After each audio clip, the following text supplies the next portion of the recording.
नमस्कार सर्वांना. नेहमीप्रमाणे आपण आज पुन्हा एकदा MEIPच्या या व्यासपीठावर 19व्या सत्राचं आयोजन केलेलं आहे. सर्वप्रथम मी आपणा सर्वांचं मनपूर्वक स्वागत करतो. आजच्या पाहुण्यांचं जे आपल्याला लाभलेले आहेत माननीय डॉक्टर मीनाक्षी वानखेडे मॅडम यांचं देखील आजच्या कार्यक्रमासाठी त्यांचं देखील मनपूर्वक स्वागत करतो. त्याचबरोबर MEIPची जी कोर कमिटी आहे, ज्यांच्या मेहनतीने हे सर्व यशस्वी होत आहे, त्या सर्व टीमचं देखील मी मनपूर्वक स्वागत करतो. त्याचबरोबर आजच्या सत्रासाठी MEIPचे जिल्हा प्रतिनिधी माननीय सचिन सारोळकर सर रत्नागिरी येथून जोडले गेलेले आहेत, त्यांचं देखील MEIPच्या या व्यासपीठावर स्वागत आहे. त्याचबरोबर MEIPच्या जिल्हा प्रतिनिधी चंद्रपूरहून सुनीता कुशवाहा मॅडम जोडल्या गेलेल्या आहेत, त्यांचं देखील मी स्वागत करतो. त्याचबरोबर नेहमीप्रमाणे आपल्या राज्याचे राज्य समन्वयक आदरणीय काकडे सर आपलं फेसबुक लाईव्ह जॉईन करत असतात, त्यांचं देखील मी स्वागत करतो. आणि आजच्या सत्राला सुरुवात करण्यासाठी आपले माननीय वसीम अब्रार खान सरांना विनंती करतो की त्यांनी प्रास्ताविक करावं.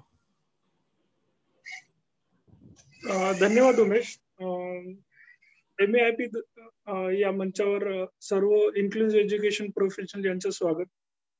सर्वांना ज्ञातच आहे की आज आपण खेळ व व्यायामाच्या माध्यमाने विशेष गरजा असणाऱ्या बालकांचे सक्षमीकरण व त्यांना इंडिपेंडेंट करण्यासाठी या विषयावर आपला नॉलेज एनहान्स करण्यासाठी लेक्चरचं आयोजन केलेलं आहे. खेळाच्या आणि व्यायामाच्या माध्यमाने विशेष गरजा असणाऱ्या बालकांचा विकास कसा होऊ शकते. आजच्या लॉकडाऊन कालावधीत विशेष गरजा असणारे बालक घरी आहेत आणि पालक आणि इन्क्लुझिव्ह एज्युकेशन प्रोफेशनल विशेष शिक्षक, रिसोर्स पर्सन आणि इतर तज्ञ मार्फत बालकांचे सक्षमीकरण होण्यासाठी त्यांचा आपण सध्या ट्रेनिंग सुरू आहे. त्यांच्या माध्यमाने विविध कार्यक्रम अंमलबजावणी करत आहे. या कार्यक्रमामध्ये अंमलबजावणी करताना आपलं नॉलेज पुन्हा आणि अजून इनहॅन्स व्हावं यासाठी आजच्या सत्राचं आपण आयोजन केलेलं आहे. MEIPचा अल्टिमेट एम हाच आहे की इन्क्लुझिव्ह एज्युकेशन प्रोफेशनल जे कार्यरत आहे त्यांचा नॉलेज डेव्हलप करून याचा फायदा अप्रत्यक्ष आणि प्रत्यक्ष विद्यार्थ्यांपर्यंत पोहोचावा या उद्दिष्टाने MEIP विविध उपक्रम आपल्याला आयोजित करत आहे. जेव्हा इन्क्लुझिव्ह एज्युकेशन प्रोफेशनलचा विकास होणार तेव्हा त्यांची स्किल डेव्हलप झाल्यानंतर डायरेक्ट विद्यार्थ्यांचा त्याचा फायदा होणार आणि एक स्पेसिफिक आपल्याला रिझल्ट मिळणार आहे. जेव्हा आपण MEIP याचा विचार करत आहे आणि MEIPचे ऑब्जेक्टिव्ह हे आपल्याला सर्वांना ज्ञातच आहे आणि आपण जसे विविध उपक्रम आणि विविध सेशन आयोजित करत आहे त्याचा अल्टिमेट एम हाच आहे की आपले सर्व इन्क्लुझिव्ह एज्युकेशन प्रोफेशनल आहे त्यांना स्मार्ट करणे. स्मार्टचा अर्थ काय आहे? एस म्हणजे काय आहे? स्पेसिफिक, की आपण जे फील्डवर काम करत आहे ते आपला काम स्पेसिफिक पाहिजे, की स्पेसिफिक गोल डिसाइड केला पाहिजे. त्या उद्दिष्टाने MEIPचा हा जे विविध सत्र आहे ते स्मार्ट मधला एस हे सांगतो की स्पेसिफिक, एम काय सांगतो की मेजरेबल, की आपण जे काम करत आहे ते मोजता यायला पाहिजे, ते इनविजिबल नाही झालं पाहिजे. मुलांचा विकास होते तर ते मेजरेबल पाहिजे, ते दिसला पाहिजे, ऑब्झर्वेबल पाहिजे. या अनुषंगाने स्पेसिफिक, स्मार्ट, एक आहे म्हणतात अचिवेबल, की जे आपण टास्क आपण डिझाईन करणार आहे ते अचिवेबल पाहिजे. हे आहे ए. आर काय म्हणते? रिअलिस्टिक आणि रिलेबल आणि रिअल, जे आपण काम करत आहे ते रिअल पाहिजे, जेणेकरून आपल्याला त्या विद्यार्थ्यांचा सर्वांगीण विकास होण्यासाठी त्या स्पेसिफिक गोलचा तिथे फायदा झाला पाहिजे. तिथे पाहिजे रिअल. आणि टी स्मार्ट मधला शेवटचा टी काय म्हणते? टाइमली, की एक स्पेसिफिक आपण टाइम डिसाइड केला पाहिजे, की जेव्हा आपल्याला कुठले रिझल्ट आपल्याला पाहिजे असेल तर तेव्हा आपल्याला एक स्मार्ट वेने जर आपण गेले तर त्या पद्धतीने आपल्याला रिझल्ट मिळणार आहे. स्मार्ट मध्ये काय की आपले गोल स्पेसिफिक पाहिजे, एम म्हणजे मेजरेबल पाहिजे, आर म्हणजे रिअल पाहिजे, जे विद्यार्थ्यांना लागू होते असे आर रिअल आणि टी काय पाहिजे की टाइमली, की त्याचं टाइम आपल्याला डिसाईड असायला पाहिजे आणि तो जेवढे गोल आहे म्हणजे अचिव्हेबल. या पद्धतीने आपण एम-ए-आय-पी द्वारे सर्वांच्या स्किल डेव्हलपमेंटसाठी आणि सर्वांचा एन्हान्समेंटसाठी आपण विविध उपक्रम, विविध विषयावर आपण सत्र आयोजित करत आहे. आजचं हे जे सत्र आहे इन्क्लुसिव्ह एज्युकेशनच्या माध्यमाने विशेष गरजा असणाऱ्या बालकांचा थेरपी, प्ले आणि व्यायाम या माध्यमाने विशेष गरजा असणाऱ्या बालकांना सक्षमीकरण करणे हा आहे. तर याचा सहसंबंध कसा लावता येईल व्यायामाद्वारे आणि त्याचप्रमाणे थेरपीद्वारे बालकांचा इंडिपेंडन्सी लेवल कसा इनहॅन्स करता येईल या अनुषंगाने आजचं आपण सत्र आयोजित केलेलं आहे. त्यासाठी आजच्या सत्रासाठी मला जी जबाबदारी दिलेली होती की या सत्राचा प्रस्तावना करण्यासाठी मी पुढील सत्र कंटिन्यू करण्यासाठी विनंती करतो आणि आजच्या सत्रासाठी सर्वांना शुभेच्छा देतो.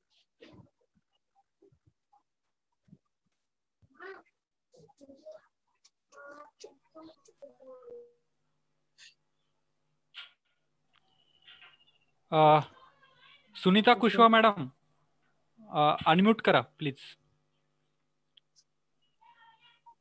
येस मॅडम, कंटिन्यू करा. Yes, okay. नमस्कार सर्वांना. मेरी ये बहुत बड़ी खुशकिस्मती है कि आज मैं जिसका इंट्रोडक्शन दे रही हूँ एक जानी पहचानी हस्ती है जिनके बारे में बोलना मतलब सूरज को दिया दिखाने जैसा होगा.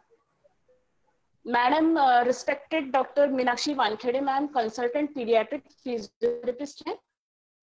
आप संकल्प पीडियाट्रिक रिहेबिलिटेशन सेंटर नागपुर हैं.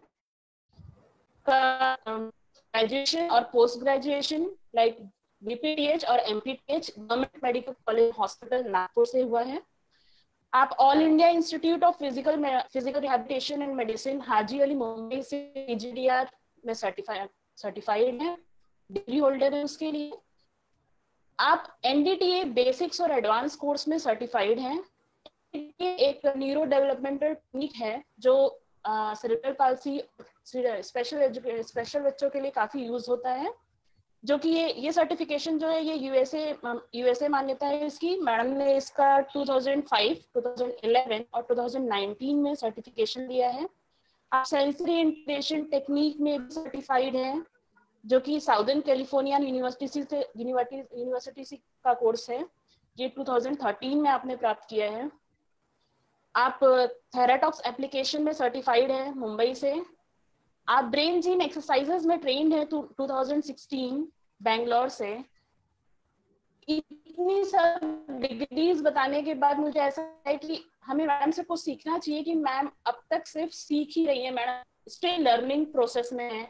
और ये बहुत बड़ी बात है कि इतना एक्सपीरियंस होने के बावजूद भी मैडम अभी तक सीखने की इतनी इच्छा है उनके अंदर.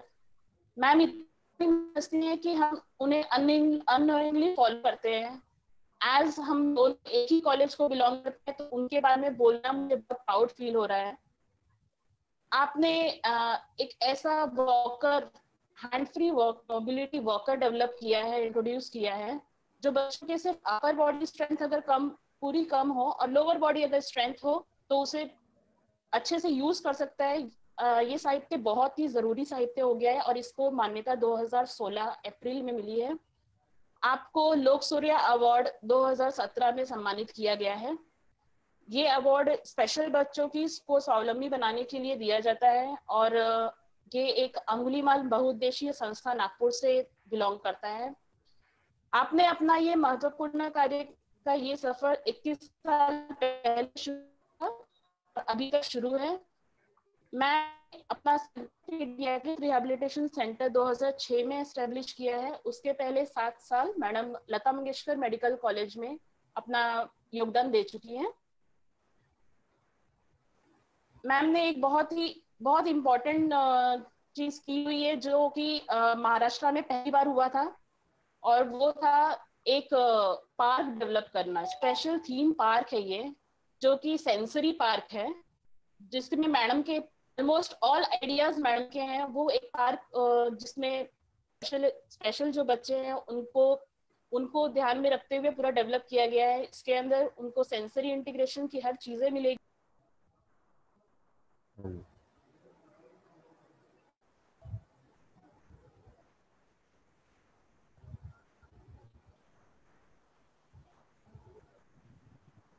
म्यूट करा फक्त.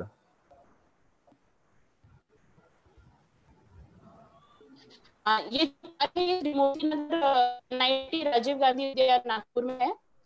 ये स्पेशल थीम पार्क को 2013 से 2019 में ये प्रोजेक्ट पे मैडम ने खुद सेल्फ इनिशिएट किया था और इसे अब पूरी तरीके से नागपुर में एस्टेब्लिश किया गया है। मैडम फैकल्टी मेंबर्स भी हैं। Madam botox therapy, Indian academy of cerebral palsy, Indian academy of paediatrics Nagpur से उसकी फैकल्टी मेंबर है। मैडम एनुअल कॉन्फ्रेंस ऑर्गेनाइज कर चुकी हैं, 3rd annual conference for Indian academy of cerebral palsy Nagpur. Ma'am national paediatric update Pravara institute of medical college Loni से की resource person भी हैं।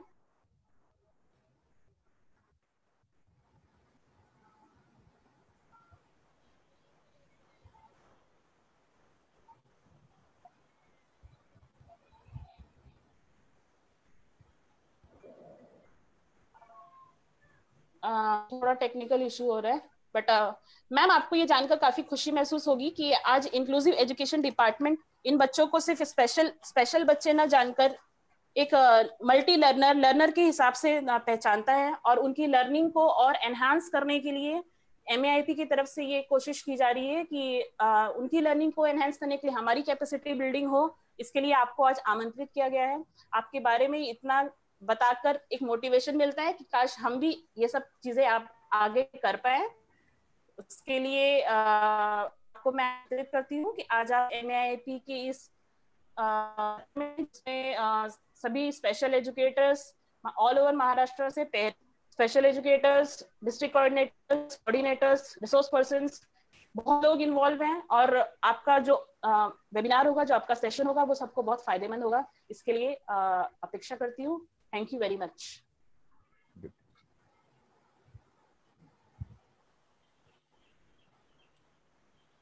Thank you madam. पुन्हा एकदा आपल्या आजचे पाहुणे माननीय डॉक्टर मीनाक्षी वानखेडे मॅडमचं खूप खूप स्वागत आहे आणि मॅडमला अशी विनंती करतो की आपण कंटिन्यू करावं.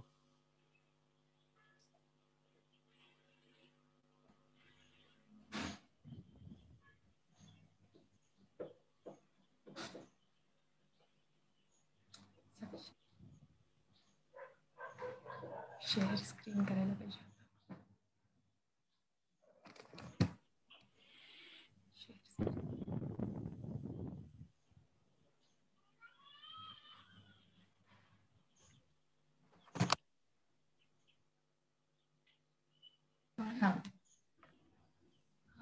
सगळ्यांना व्हेरी गुड मॉर्निंग आणि नमस्कार. स्क्रीन शेअर करायच्या आधी सर्वात आधी MAIAP या महाराष्ट्र समावेशित शिक्षण व्यावसायिक संघाचे मी खूप खूप अभिनंदन करते की हा जो उपक्रम आहे आपल्या मुलांचा, हा उपक्रम आपण हाती घेतला आहे आणि महाराष्ट्रातील छोट्या मोठ्या सगळ्या स्तरावरच्या लोकांसाठी आपण एक टीम म्हणून जे काम करत आहात ते अतिशय वाखाणण्यासारखं आहे. यामध्ये आता जसं मी खूप खूप धन्यवाद देते.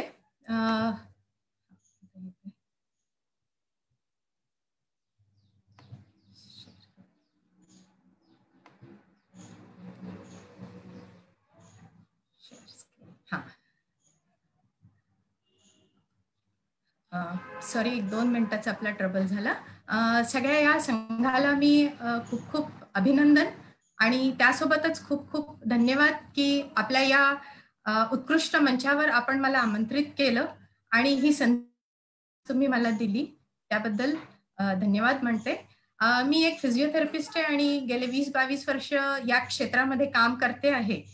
तर या सगळ्या माझ्या ज्या काही जेवढा काही माझा एक्सपिरियन्स आहे की जे आज मी आपल्याशी हितगुज करणार आहे, मनमोकळेपणाने आपण ह्याच्यावर आता डिस्कशन करणार आहे, तर ह्याचं सगळं श्रेय आणि क्रेडिट आणि याची ऋणी आहे मी माझ्या टीचर्सची, ज्यांच्या माध्यमातून मी इथपर्यंत पोहोचलेली आहे. त्याचप्रमाणे ज्या मुलांसाठी मी काम करते, असे हे मुलं ज्यांच्याकडनं आम्ही शिकत समोर जातो, त्यांचे पालक, त्यांच्या फॅमिलीज यांची देखील मी खूप खूप ऋणी आहे. आजच्या या तुमच्या सादर केलेल्या 19व्या सत्रामध्ये खूप महाराष्ट्रातल्या कानाकोपऱ्यातून स्पेशल एज्युकेटर्स आणि माझे थेरपिस्ट कलिग्स आहेत आणि या रिहॅबिलिटेशन टीमच्या या पार्टचे हे फार महत्वाचे घटक आहेत. त्या सगळ्यांचं मी खूप आभार मानते आणि आभार मानून त्यांना माझ्यासोबत माझ्या जे काही आपण आज इथे बोलणार आहोत त्याचा सगळ्या स्तरातील लोकांना उपयोग होईल अशी मी आशा ठेवते. पुन्हा एकदा आपले सगळ्यांचे खूप खूप धन्यवाद की आजच्या या कार्यक्रमाला आपण मला ही संधी दिली. आजच्या या टॉकमध्ये आपण जो आपला टॉपिक आहे की आपल्या दिव्यांग मुलांच्या स्वावलंबनासाठी खेळाचे आणि थेरपीची सांगड करून आपण त्यांना इंडिपेंडंट कसं करू शकतो, यावेळी आपला हा जो आजचा अतिशय महत्वाचा टॉपिक आहे त्याविषयी आज आपण बोलणार आहोत. तर आजच्या टॉपिकमध्ये आपण एक रिहॅबिलिटेशन टीम बद्दल थोडीशी माहिती घेऊया. रिहॅबिलिटेशन म्हणजे काय, तुमच्यापाशी जी व्याख्या आहे आणि माझ्यापाशी जी व्याख्या आहे, या व्याख्या आपण थोड्याशा जुळवून पाहूया की आपण कशा पद्धतीने समोर नेता येईल आहे. आणि ज्या काही या थेरपीज आहेत ज्याच्याबद्दल आपल्याला भरपूर माहिती आहे, फिजिओथेरपी, ऑक्युपेशनल थेरपी आणि स्पीच थेरपी, या गोष्टींनी आपण अधिक त्यांना इंडिपेंडंट करण्यासाठी काय अजून पुढे करू शकतो याबद्दल माहिती घेऊया. आणि ह्या थेरपीची सांगड आपण एका आपल्या खेळण्यासोबत आणि खेळाचीच सांगड थेरपी सोबत आपण कशी टाकायची आणि ती करत करत आपण कसं समोर जायचंय याबद्दल आपण या आजच्या चर्चेमध्ये बोलणार आहोत. आता लॉकडाऊनचे डिसएडव्हान्टेजेस आणि ऍडव्हान्टेजेस दोन्ही गोष्टी आहेत. मी समजेन आजची ही अपॉर्च्युनिटी आहे की मी महाराष्ट्रातल्या छोट्या मोठ्या सगळ्या स्तरातल्या लोकांपर्यंत पोहोचू शकते, तर हा एक ऍडव्हान्टेज समजेन मी लॉकडाऊनचा. पण हो, हे खरं आहे की आपल्याला या लॉकडाऊनचे जे डिसएडव्हान्टेजेस आहेत ते आपल्या मुलांमध्ये दिसून राहिले आहेत. आम्ही पण जून पासून क्लिनिक सुरू केलं आणि आम्हाला पण मुलांना जे काही 3-4 महिन्याच्या अवधीमध्ये थेरपीज त्यांच्यात स्टॉप झाल्या, त्यांच्या गायडन्स थांबले आहेत शहरांमध्ये. तर खेड्यांमध्ये देखील ज्या रेग्युलर सेवा असतात किंवा त्या ज्या काही असतात त्या पण थोड्याफार प्रमाणात कमी झाल्यामुळे हे गायडन्स कमी झाले आणि त्याच्यामुळे त्याचा जो सगळ्यात मोठा परिणाम आपल्या मुलांवर दिसतो आहे की त्यांच्या मुलांचे जे मसल्स टाईट असतात, जे स्नायू टाईट असतात, त्यांच्यामध्ये टाईटनेस वाढतो आहे. ज्या मुलांनी उन्हाळ्याच्या सुट्ट्या विचार करून ऑपरेशनची संधी साधून ऑपरेशन करून घेतले पण लॉकडाऊन झालं आणि नंतर पोस्ट ऑपरेटिव्ह केअर जशी पाहिजे तशी न मिळाल्यामुळे हे मुलं थोडेसे लॉसमध्ये आले आहे. आणि सोबतच एक सेन्सरी मुलांचा ग्रुप असतो की ज्याच्यामध्ये हे मुलं हायपर ऍक्टिव्ह असतात.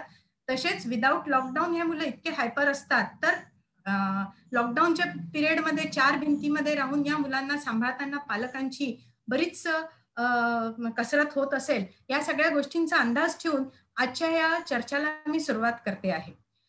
रिहॅबिलिटेशन टीम हा एक खूप मोठा सब्जेक्ट आहे. आपण ह्या सगळ्या इन्क्लुझिव्ह सोसायटीमध्ये आपण कार्यरत आहात. आपण जाणता की एका मुलाच्या मागे किती मोठी टीम उभी असते. त्याला एकाला स्वावलंबी करण्याच्या मागे जसे आपले डॉक्टर्स असतात, पेडियाट्रिशियन्स असतात, ऑर्थोपेडिक सर्जन्स असतात, न्यूरोलॉजिस्ट असतात, डेव्हलपमेंटल पेडियाट्रिशियन्स आहेत. आता तर इतके सारे त्याच्यातले प्रत्येक भागासाठी एक्सपर्ट्स आलेले आहेत. हे सगळे लोक कार्यरत असतात आणि त्यांच्यासोबत जोडलेला पार्ट असतो खूप मोठा, तो असतो थेरपीचा. म्हणजे physiotherapy, occupational therapy, speech therapy, special educators, behavioural therapy, अशा वेगवेगळ्या थेरपीज आपण या मुलांना देण्याचा प्रयत्न करत असतो. म्हणजे देऊन त्यांना आपण इंडिपेंडंट स्वावलंबी करत असतो. तर त्याच्यातले एक थेरपी समजा आपण थोडीशी साध्या भाषेत समजून घेण्याचा प्रयत्न केला तर मूल जन्मल्यापासून जर एखाद्या मुलामध्ये काही प्रॉब्लेम आहे, त्याला जन्मताना तो रडला नाही किंवा नाळ डोक्याभोवती गळ्याभोवती होती किंवा त्याला जॉन्डिस झाला किंवा झटके आले, अशी काही कारणास्तव मुलं जेव्हा जन्मतात तेव्हा त्यांना NICU मध्ये म्हणजे काचेच्या पेटीमध्ये ठेवलं जातं आणि तिथून हा प्रवास त्यांचा सुरू होतो. बरेचदा असं अनुभवात आलेलं आहे, रिसर्च सांगतंय की NICU ग्रॅज्युएट्स जे असतात त्यांच्यामध्ये काहीतरी डेव्हलपमेंटल इश्यूज येतात. तर आमचे जे फिजिओथेरपी सर्व्हिसेस आहेत त्या राईट फ्रॉम देअर, म्हणजे त्यांच्या NICU पासून तर त्यांच्या अडोलसंट एज आणि वोकेशनल ट्रेनिंग पर्यंत फिजिओथेरपीचा हा टप्पा अतिशय मोलाचा आणि महत्वाचा टप्पा या मुलांच्या आयुष्यात असतो. आणि ह्याच्या मागे मेन उद्देश आमचा असा असतो की हे मुलं जे स्पेशल मुलं आहेत की जे त्यांच्या ब्रेनला ज्या ज्या गोष्टी वेळेप्रमाणे जशा जशा मिळायला पाहिजे त्या त्यांना वेळेवर न मिळाल्यामुळे जसं जसं शिकत जातात तशा तशा त्या गोष्टी अडॅप्ट करतात, तर त्याच्यामुळे बऱ्याचशा ॲबनॉर्मल गोष्टी मुलांमध्ये सेट होण्याचे चान्सेस असतात. तर त्यांच्यामध्ये नियर नॉर्मल जितकं आम्हाला त्यांना घेऊन जाता येईल आहे फिजिओथेरपीद्वारे, हा आमचा प्रयत्न असतो. आमच्या सेंटरला जेव्हा पालक येतात तेव्हा त्यांचा पहिला प्रश्न असतो बहुतेक करून की मॅडम हा चालेल ना, चालणे आणि हा नॉर्मल होईल ना, नॉर्मल होईल का? नॉर्मलची जी परिभाषा आहे या फ्रेममध्ये ते नेहमी रिहॅबिलिटेशनला जज करत असतात. एक पालक म्हणून जेव्हा आपल्या मुलांना घेऊन आमच्यापर्यंत येतात, तर त्या अनुषंगाने या सगळ्या गोष्टींचा रिसर्च करून जो फिजिओथेरपीची जी फ्रेमवर्क आहे ट्रीटमेंटची, या सगळ्या अनुषंगानेच उभी राहते. आणि म्हणून त्याच्यामध्ये आमचा एम असतो मुलांना इरेक्ट सरळ उभं करणे. कारण बरेचदा तुम्ही बघत असाल विकलांगता मुलांना कुबडं आणणे किंवा असे वाकलेले असतात किंवा हातापायाच्या सांध्यांमध्ये बरेचसे विकलांगता दिसून येते. तर आम्हाला त्यांना किती सरळ स्ट्रेट पोश्चरनी ठेवता येईल याच्यावर देखील आपला फिजिओथेरपीचा अभ्यास असतो, त्यांना इंडिपेंडंट करण्यासाठी आणि अर्थात त्यांच्या डिफॉर्मिटीज प्रिव्हेंट करण्यासाठी. तर therapy he need of an hour आहे. आजच्या या घटकेला थेरपीला समजून घेणे आणि त्याला आपल्या योग्य पद्धतीने समजून त्याला अप्लाय करणे हे फार महत्वाचं समजलं जातं. प्रत्येक व्यक्ती, प्रत्येक थेरपिस्ट आपापल्या पद्धतीने अतिशय चांगल्या रीतीने ह्या सगळ्या गोष्टींचा अभ्यास करून आपल्या पेशंट्स पर्यंत पोहोचत असतो. तर त्याच्यामुळे समाजाने देखील त्या गोष्टीला तसा प्रतिसाद देऊन त्याला इतक्या चांगल्या रीतीने समजा त्याला फॉलो केलं, तर थेरपी हा कुठेही असो, हा अतिशय मोलाचा मंत्र आहे असं मी म्हणेन. ती थेरपी एखाद्या शहरात असो की एका छोट्या प्लेसमध्ये होतो, that doesn't make a difference की ती तुम्ही कुठे करताय, किती सफोस्टिकेटेड करताय. तुम्ही थेरपी कशी करताय, ती कशी समजून घेतली आहे आणि प्रत्येक वेळेला हे विचारणे स्वतःला की मी हे करतोय तर हे कशासाठी करतोय, हा सगळ्यात महत्वाचा संदेश मी माझ्या कलिग्स आणि माझ्या पेरेंट्स पर्यंत आजच्या चर्चेतनं पोहोचवण्याचा प्रयत्न करत आहात की तुम्ही स्वतःला विचारा की तुम्ही काय करत आहात आणि का करत आहात. आणि ह्याच्यावर आपण थोडासा आपल्या या डिस्कशनमध्ये विचार करणार आहोत आणि या सत्राला त्याच्या पद्धतीने आपण सोबत नेणार आहोत. जेव्हा आपण फिजिओथेरपी सोबत प्ले थेरपीला जोडत आहोत, तर आपल्या छोटे मुलं आहेत, आपण पेडियाट्रिक कंडिशन्स मध्ये काम करत आहोत. माझी बोलण्याची स्पीड आणि हे सगळं बरोबर आहे? Is it all okay? आपण ह्या छोट्या मुलांना जेव्हा आपण समोर घेऊन जातो, तर छोट्या मुलांचं मेन ऑक्युपेशन, त्यांचं मेन गरज आहे खेळणे. खेळ हा त्यांच्या जीवनाचा अति आवश्यक आणि मोलाचा भाग आहे. आणि आपण जेव्हा आपल्याकडे स्पेशल मूल होतं, तर आपण पेरेंट्स असे थोडेसे विखुरतात. ते त्याला स्वावलंबी बनवण्याच्या मार्गाला या ठिकाणून त्या ठिकाणी, त्या ठिकाणून त्या ठिकाणी, या थेरपिस्टकडनं त्या ठिकाणी जाण्याच्या प्रयत्नामध्ये एक गोष्ट बरेचदा विसरतात की अरे हा लहान आहे, याला पण खेळाचा हक्क आहे आणि याला ह्याची गरज आहे. ही गरज जाणून आपण ह्या प्ले थेरपीला आपल्या थेरपीमध्ये आणण्याचा प्रयत्न करणार आहोत. आणि आपण जेव्हा मुलांशी खेळीमेळीने कोणत्याही गोष्टी करतो, तर त्याला तो मोटिवेटेड असतो, त्याच्यामध्ये तो चांगला इन्व्हॉल्व्ह होतो आणि आपल्यावर तसं बर्डन नाही राहत की बापरे आपल्याला सांगितलं आहे थेरपी करायची आहे, हातपाय 10 वेळा हलवायचे, दिवसातनं 2दा हलवायचे, असं झालं पाहिजे, तसं झालं पाहिजे. या सगळ्या गोष्टींचा आपण डोक्यावर विचार करून त्या रडणाऱ्या मुलाला देखील थेरपी करतो. असं बरेचदा होतं. तर त्याला आपल्याला किती कमी करता येईल त्याच्यासाठी उपाय आहेत. आपण एक प्रयत्न करू शकतो, कमीत कमी मुलाला रडवून किंवा कमीत कमी त्याला म्हणजे जास्तीत जास्त त्या मुलाचं पार्टिसिपेशन थेरपीमध्ये आपण खेळण्याद्वारे आणि आपल्या थेरपीला तशा पद्धतीने डिझाईन केल्याने आपण त्याच्यामधनं मिळवू शकतो आणि त्याच्यानी त्याच्या प्रोग्रेसला आपण खूप एन्हान्स करतो, हा माझा अनुभव आहे. तर एक साधंसं हे एक्झाम्पल आता इथे मी एका मुलाचं दाखवते की हा बॉल बघतो आहे, एका ग्रुपमध्ये तो आलाय, खेड्यातलाच मुलगा आहे. तो बॉल बघण्यामध्ये स्वतःला इतका इन्व्हॉल्व्ह केलेला आहे की त्याला त्याचा बॉल दिसतोय, पण आम्हाला त्याचं काय दिसतंय की तो वॉकरने एका ग्रुपमध्ये उभा आहे आणि तो बॉल किक करण्याच्या प्रयत्नामध्ये तो त्याच्या ज्या ज्या मसल्स वापरणार आहे, त्याचा ट्रंक कंट्रोल वापरणार आहे आणि त्याचं पार्टिसिपेशन होणार आहे.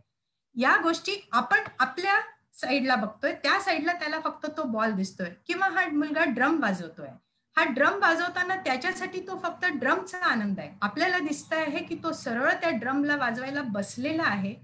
त्यांनी दोन्ही हाताच्या मुठा आवळून त्याला जोराने आवाज करायला त्याच्यावर त्याची ताकद वापरली आहे, त्याच्यात इन्व्हॉल्व्ह झालेला आहे.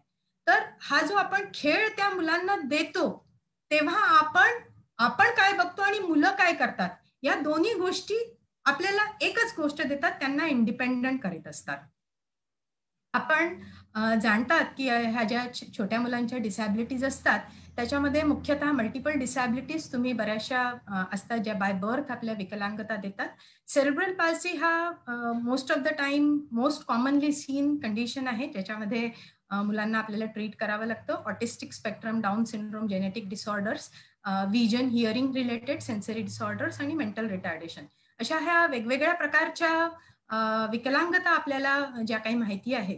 तर त्याच्यातनं आपण जर 80% जे प्रत्येक गव्हर्नमेंट हॉस्पिटल्स किंवा कॉलेजेस किंवा रिहॅबिलिटेशन सेंटरला येणारा जो रोल कॉल आहे, त्याच्यामध्ये 80% आपल्याला मुलांच्या स्पास्टिक कंडिशन्स आपल्याला ट्रीट कराव्या लागतात as a therapist, as a physiotherapist किंवा ॲज अ ऑक्युपेशनल थेरपिस्ट.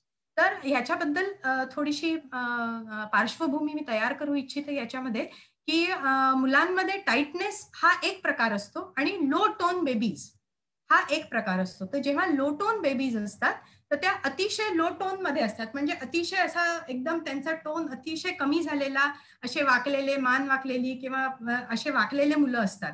आणि जे स्पास्टिक मुलं असतात ते एकदम टाईट मुलं असतात. तर आपण जेव्हा स्पास्टिक मुलांचा विचार करतो त्यांचं पण पिक्चर वेगळं असतं, म्हणजे टाईट मुलांचं पण पिक्चर वेगळं असतं. त्यांच्या कुठल्या मसल्समध्ये टाईटनेस राहील हे ठरलेलं आहे. असं कुठल्याही मसलमध्ये जाऊन टाईटनेस तुम्हाला दिसणार नाही. एक पॅटर्न आहे, स्पास्टिसिटीचा एक पॅटर्न आहे की अपर लिम्बमध्ये कुठल्या मसल्स अफेक्ट होतील आणि लोअर लिम्बमध्ये कुठल्या मसल्स अफेक्ट होतील, आणि त्याच मसल्सला आपल्याला व्यायामाद्वारे किंवा स्प्लिंटद्वारे किंवा सर्जरीद्वारे ट्रीट करायचं असतं. तर याच्यामध्ये आपल्याला बरेचदा आपल्याला लक्षात येत असेल की फक्त एक हात एक पाय एका साईडचा हा इन्व्हॉल्व्ह राहू शकतो, ज्याला हेमिप्लेजिया म्हटलं जातं. दोन्ही पाय इन्व्हॉल्व्ह राहू शकतात, ज्याला डायप्लेजिया म्हटलं जातं.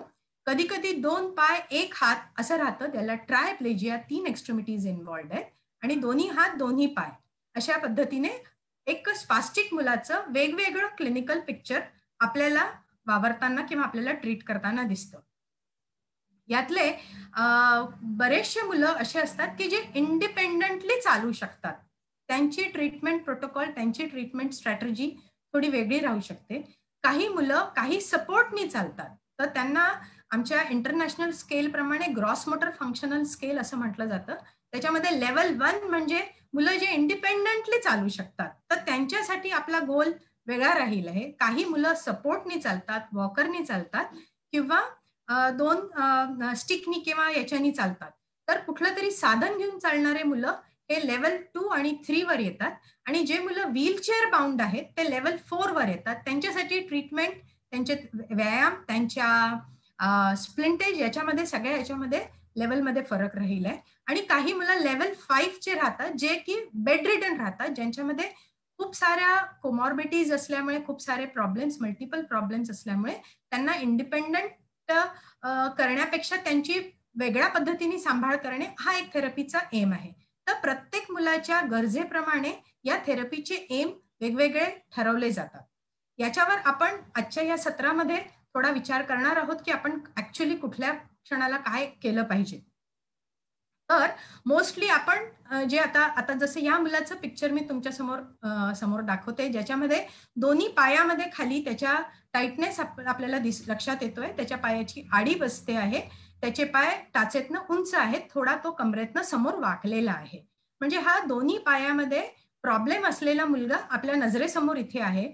आणि हा मोस्ट कॉमन पिक्चर आहे, आणि ह्याच्याशी रिलेटेड ह्या ज्या मसल्स इन्व्हॉल्ड आहे याची ट्रीटमेंट म्हणजे स्ट्रेचिंग कशी करायची हे आधी मी तुम्हाला स्लाइडद्वारे दाखवते, आणि नंतर माझ्यापाशी ही एक बाहुली मी माझी मॉडेल म्हणून ठेवलेली आहे, हिच्यावर मी त्याच सगळ्या गोष्टी एका पाठोपाठ तुमच्याशी डिस्कस करते.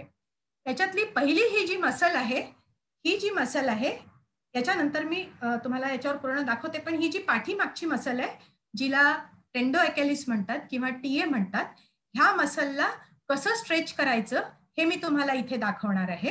हा पहिला आपण व्यायाम शिकणार आहोत. दुसरं, पायामध्ये जेव्हा क्रॉसिंग होतं तर तेव्हा ती जांघेची मसल पण असू शकते, जांघेची मसल पण असू शकते किंवा मांडीच्या मागची मसल पण असू शकते. तर या दोन्ही मसल्सला आपण कसं ट्रीट करायचं हे आपण क्रॉसिंग लेगच्या एक्सरसाइज मध्ये बघणार आहोत. आणि तिसरं म्हणजे थोडंसं गुडघ्यातून वाकलेले जे मुलं असतात, जिथे गुडघे वाकलेले आहेत, या मुलांना आपल्याला कसा व्यायाम करायचा आहे हे आपल्याला तिसऱ्या व्यायामामध्ये आपण ह्या पायाच्या संबंधित जे व्यायाम बघत आहोत त्याच्यामध्ये आहे. आता मी माझं प्रेझेंटेशन स्टॉप करून आपल्याशी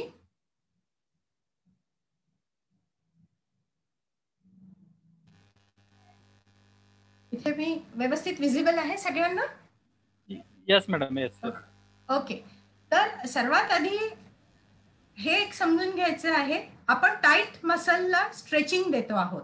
ज्या मसल्स टाईट आहेत त्या मसल्सला आपण स्ट्रेचिंग देत आहोत. म्हणजे ह्या ज्या टाईट मसल्स आहेत त्या आतून अशा आहेत, घट्ट आहेत, टाईट आहेत. ठीक आहे. या टाईट मसल्सला आता आपल्याला स्ट्रेचिंग द्यायचं आहे. तर सगळ्यात पहिला मुद्दा हा आपल्याला लक्षात घ्यायचा आहे की आधी तुम्ही त्या मसलशी दोस्ती करा. डायरेक्ट जाऊन त्या मसलला स्ट्रेच करू नका. तुम्हाला मॅक्झिमम रिझल्ट हवे असतील तर आपल्याला त्या मसलची दोस्ती करायची आहे. तिला आम्ही रिलॅक्सेशन टेक्निक म्हणतो. तर जेव्हा ही टाईट मसल आहे आणि हिच्यावरून जेव्हा मी असा हात फिरवते आहे तर ही मला थोडीशी रिलॅक्स मिळते आणि तेव्हा मी तिला जेव्हा स्ट्रेच करते तेव्हा मला ती मॅक्झिमम लेंथ देते आहे. तर हा पहिला आपल्याला भाग लक्षात घ्यायचा आहे. कुठल्याही मसलचं स्ट्रेचिंग करायच्या आधी त्या मसलची तुम्ही रिलॅक्स करा. त्या टेक्निकला नाव मायोफेशियल रिलीज असं आहे. एक साध्या भाषेत आपण त्याला रिलॅक्सेशन असं म्हणतो. आता या डॉलवर आपण जेव्हा टाचेच्या मागची मसल बघत आहोत त्या ठिकाणी आपण ह्या मसलला अशा पद्धतीने आधी सुरुवातीला 2 किंवा 3 स्ट्रोकनी आपण फक्त रिलॅक्स केलं. तुम्हाला लक्षात आलं ही मसल थोडी ढिली सुटली. आणि आता त्यानंतर मला या मसलला स्ट्रेच करायचं आहे. तेव्हा मी एक हात असा वर ठेवलाय, दुसरा हात त्या टाचेजवळ घेऊन जाईलाय आणि वरच्या दिशेला. मॅडम एकच मिनिट, थोडासा लॅपटॉपची स्क्रीन थोडीशी खाली ओढता का, म्हणजे बाहुली आपल्याला क्लिअर दिसेल. येस येस येस, थोडी वरती घ्या. ओके, ठीक आहे. ओके, थोडीशी वरती घेतली तरी चालेल मॅडम, थोडीशी वरती. बस बस, ओके. आता बरोबर आहे? Yes madam, okay. थँक्यू. आपण आता या टाचेची ही जी मागची मसल आहे या मसलच्या स्ट्रेचिंगचा एक्सरसाइज बघत आहोत. हिला बाळाला मी असं सहज सरळ झोपवून, नेहमी थेरपिस्ट आणि बाळाची पोझिशन अशी असली पाहिजे. आता या चर्चासत्रामध्ये माझी पोझिशन थोडी चेंज होऊ शकते, पण आयडियली ही पोझिशन आहे आपल्याला जेव्हा मसलला स्ट्रेच करायचंय. बाळ असं सरळ झोपलेलं आहे आणि अशा पद्धतीने मी आधी मसलला रिलॅक्स केलं फक्त 3दा किंवा 4दा. त्यानंतर मी प्रॉपरली त्या मसलला होल्ड केलं, माझ्या हाताचा कप केला आणि टाचेभोवती दिला. वरती हात माझा गुडघ्यावर आहे आणि या पद्धतीने होल्ड करून तिला वरच्या दिशेला मी स्ट्रेच करते आहे. आपल्याला प्रॉब्लेम आहे, मुलगा पायांच्या बोटावर आहे आणि त्याचं सोल्युशन आहे की आपल्याला तो पायाचा पंजा वर करायचा आहे. त्याच्या विरुद्ध दिशेला आपण ही मुवमेंट करत आहोत.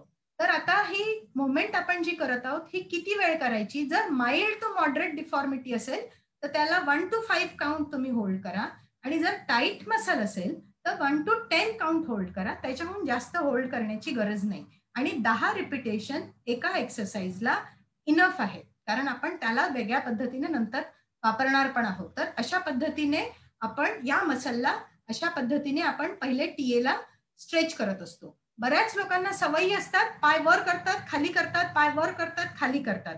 एक सिंपल सायन्स आहे की जर आपल्याला माहिती आहे की ही मसल ऑलरेडी खाली आहे तर तिला आपण खाली आणताना इतकं पुन्हा खाली आणा, पुन्हा वर करा, म्हणजे तुम्ही जो एक्सरसाइज इकडे करत आहात त्यालाच पुन्हा इकडे नलिफाय करत आहात. तर हे लक्षात घ्या, नॉर्मल जॉईंट मुवमेंट 90 डिग्रीज वर अशी असते. याला वर करा आणि इथपर्यंतच येऊन थांबा. खाली जाण्याची गरज नाही, ऑलरेडी पाय तिथे खाली आहे आणि तो आपण त्याचंच ट्रीटमेंट आपण करत आहोत.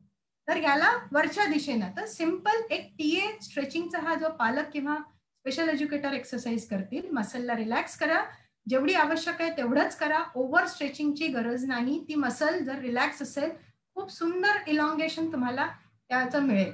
दुसरं असं आहे आपला की जांघेची मसल राहू शकते इथली मधली, किंवा गुडघ्याच्या मागची हॅमस्ट्रिंग मसल राहू शकते. या मसलला स्ट्रेच करताना याच्यातही आपल्याला पाय संपूर्णपणे बाहेर आणणे आणि त्याला न्यूट्रलवर नेणे, आतमध्ये न नेणे. न्यूट्रल टू आउट त्याच्या गरजेप्रमाणे, पण असं करताना दुसरा पाय धरून ठेवणे, कारण आपले दोन्ही पाय पेल्विसशी कनेक्टेड असतात. याला ओढला आणि हा इकडे गेला तर त्याची लेंथ मध्ये पण फरक पडू शकतो. म्हणून युनिलॅटरली जेव्हा आपल्याला स्ट्रेच करायचंय त्याला एका बाजूला असं सरळ आणणे आणि बाजूला करणे, हा झाला. आणि तिसरा जो हॅमस्ट्रिंगचा प्रॉपर एक्सरसाइज आहे, पाय संपूर्ण वर सरळ करणे, दुसरा पाय पकडून ठेवा आणि हा पाय संपूर्ण वर करा.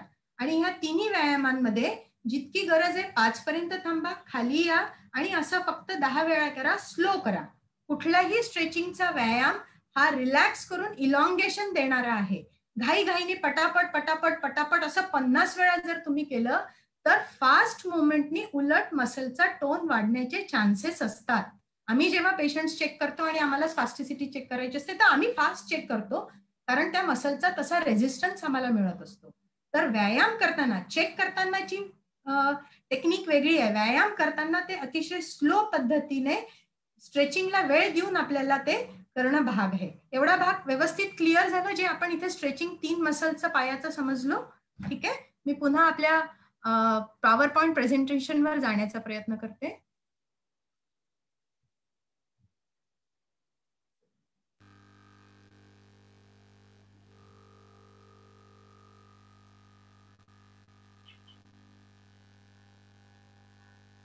हे 3 व्यायाम आपण समजून घेतले. यानंतर आपले हे आपण जेव्हा आता हे व्यायाम झाले, आपले व्यायाम झाल्यानंतर आपल्या मुलांजवळ वेगवेगळ्या प्रकारच्या स्प्लिंट्स असतात, AFO असतात, जे पायाचे बूट म्हणून वापरले जातात. गुडघ्याला देणारे पण पुशनी किंवा गेटर्स किंवा नी स्प्लिंट्स असं म्हटलं जातं, हे स्प्लिंट असतात. आणि हिपचे अबडक्शनचे स्प्लिंट्स असतात. असे हे वेगवेगळ्या प्रकारचे पायाचे स्प्लिंट्स असतात. तर याच्यामध्ये मी आवर्जून असं सांगेन की जेव्हा आपले स्ट्रेचिंगचे व्यायाम होतात आणि त्याच्यानंतरच्या ऍक्टिव्हिटीज होतात तर आपल्याला हे स्प्लिंट घालून देणे किंवा स्प्लिंट वापरायला लावणे तितकंच महत्वाचं आहे जितका व्यायाम आहे. जर 60% काम व्यायामाने होत असेल तर त्याच्या पुढचं 30% काम स्प्लिंटनी होतं. आणि माझ्या अनुभवामध्ये असं होतं बरेचदा की अरे हा तर घालतच नाही, मग मी फक्त व्यायामच 3 वेळा करते, 4 वेळा करते, स्प्लिंट तशीच पडू नये, स्प्लिंटचा उपयोग नाही आहे. असं करू नका, कारण आपण मुलांना, वाढत्या वयातल्या मुलांना सांभाळत आहोत, हा एक दृष्टिकोन डोक्यात ठेवा. कारण आतापासून जर आपण त्यांचा नीट व्यवस्थित सांभाळ, त्यांच्या मसल्स, त्यांच्या जॉईंट्स, त्यांच्या अलाइनमेंटचा विचार केला तर पुढे जाऊन आपल्याला ते रिझल्ट्स मिळतील. तर त्याच्यामुळे काही ठिकाणी स्वतःला स्ट्रॉंग ठेवणे की नाही, स्प्लिंट हा आपल्या थेरपीचा महत्वाचा भाग आहे. As a parent, as a special educator तुम्ही पण तेवढंच लक्षात ठेवा. शिवाय त्या मुलाला पण त्याचं महत्व कळू द्या. बरेचदा मुलं 10 मिनिटं देखील वापरत नाही, तर मी 5 मिनिटाला सुद्धा ऍग्री करेन, पण त्याला त्या गोष्टीची सवय म्हणा किंवा त्या गोष्टीचं इम्पॉर्टन्स कळलं पाहिजे की स्प्लिंट माझ्या पुनर्वसनाचा किंवा रिहॅबिलिटेशनचा एक अविभाज्य घटक आहे आणि तो मला वापरला तर मी जास्त छान रीतीने पुढे माझा प्रोग्रेस होईल. पण हे सुरुवातीला मुलांना कळणार नाही, हे पालकांना समजून त्यांना समोर न्यायचं आहे. जे काही आपण वॉकर किंवा जे सगळे एड्स वापरत आहोत त्याचा पण बरोबर आपल्याला उपयोग समजून घेतला पाहिजे. आता जेव्हा आपण या मेथड्स आपण जेव्हा विचार केल्या की ज्याच्यामध्ये आपल्या मुलांना आपण हे व्यायाम करून दिले, तर ह्या ज्या काही आता मी लेवल 1 to 5 त्या सगळ्या सांगितल्या, ह्या सगळ्याच मुलांसाठी हा स्ट्रेचिंगचा व्यायाम लागू होतो. आता जेव्हा आपल्याला त्यांना ऍक्टिव्हिटी बेस्ड ह्याच सगळ्या मसलचं स्ट्रेचिंग करायचं आहे तर ते आपण कशा पद्धतीने खेळता खेळता त्यांच्याशी करवून घेऊ शकतो. तर पहिली जी मसल, टाचेची मसल आपण जी पाहिली होती की जी याच्या मागची आहे, ज्याच्यावर पाय असा उंच आहे आणि हील ऑफ आहे आणि टोजवर मुलं येत आहेत, अशा मुलांना मॅक्झिमम आपल्याला असा आदेश द्यायचा आहे किंवा असं गाईड करायचं की जास्तीत जास्त पाय तुम्ही टेकून चला जेव्हा ते विदाऊट AFO चालत आहेत, आणि विथ AFO तर ते टेकतीलच जर ती डिफॉर्मिटी माइल्ड टू मॉडरेट असेल. जास्त सिव्हिअर असेल तर ती त्याच्यातनं पण ऑफ मध्ये म्हणजे वर राहू शकते. तर जे मुलं चालण्या फिरण्याच्या आणि ज्यांचं पोटेन्शियल चांगलं आहे आणि ज्या मुलांना शाळेत जायला आणि ह्या सगळ्या गोष्टींना या सगळ्या व्यायामांची आपल्याला मदत होते, म्हणजे लेवल 1 आणि 2च्या मुलांसाठी या ज्या ऍक्टिव्हिटीज आहेत ह्या आपण जास्त इंडिपेंडेंटली करून देऊ शकतो. लेवल 3च्या मुलांना आपल्याला त्यांच्या सोबत राहावं लागेल, पण या ऍक्टिव्हिटीज करता येतील एक्सेप्ट फॉर लेवल 4 and 5 जे व्हीलचेअर बाउंड मुलं आहेत त्यांच्यासाठी ह्या सगळ्या गोष्टी डिफिकल्ट होतील आहे. त्यांना आपल्याला दुसऱ्या थेरपेटिक मेथड्सनी ट्रीट करावं लागेल. तर या प्लेवे मेथड ज्या या ग्रुप 3 साठी आहे त्याच्यामध्ये असा चढाव जो असतो, या चढावावर जर तुम्ही उभं राहून बघाल तर तुम्हाला लक्षात येईल की तुमची पोटरीची जी मसल आहे जी गुडघ्याच्या मागून उगम पावते आणि हीलच्या जवळ येऊन थांबते, ही टोटली पूर्ण आपली स्ट्रेच होत असते. आणि अशा प्रकारच्या सरफेसवर चालून किंवा उभं राहून त्याच्यातनं बॉल खेळणे किंवा रिंग्स फेकणे किंवा इथपर्यंत चढून ये मग खाली ये, तर या सगळ्या गोष्टींचा आपल्याला उपयोग करावा लागतो. जेव्हा आपण वर चढत जातो तेव्हा आपण स्ट्रेचिंग करत असतो आणि काही वेळेला आम्हाला त्यांना खाली उतारावरनं आणताना पण व्यायाम आम्हाला त्याच्यासाठी टाकावा लागतो. तो व्यायाम जेव्हा आम्हाला कंट्रोल पाहिजे असतो पायाचा, प्लांटर फ्लेक्शनचा, तेव्हा आम्ही वापरतो.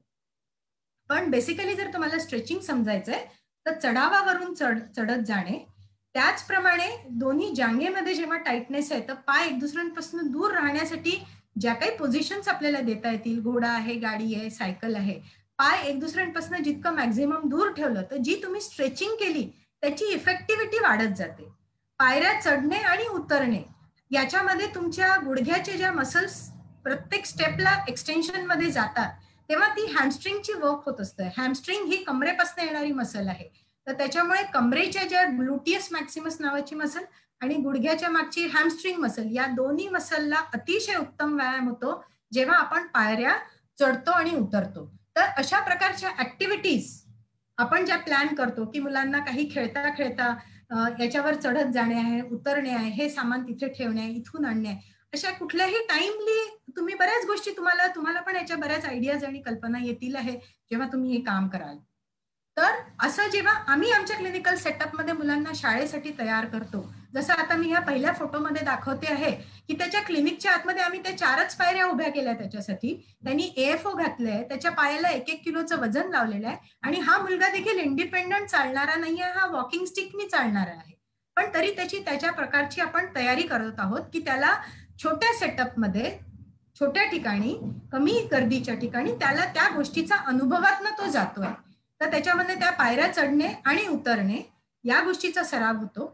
बरेचदा आपले मुलं चालताना पडतात, त्यांना डेप्थचं परसेप्शन नाहीये किंवा अडथळे त्यांना क्रॉस करता नाहीये, तर हा एक दुसरा आपण क्लिनिकमध्ये भाग त्यांच्याकडनं करून घेतो, ऑब्स्टॅकल क्रॉसिंग. त्याच्यामध्ये वेगवेगळ्या प्रकारच्या गोष्टी अशा मध्ये ठेवून द्यायच्या होईल आहे.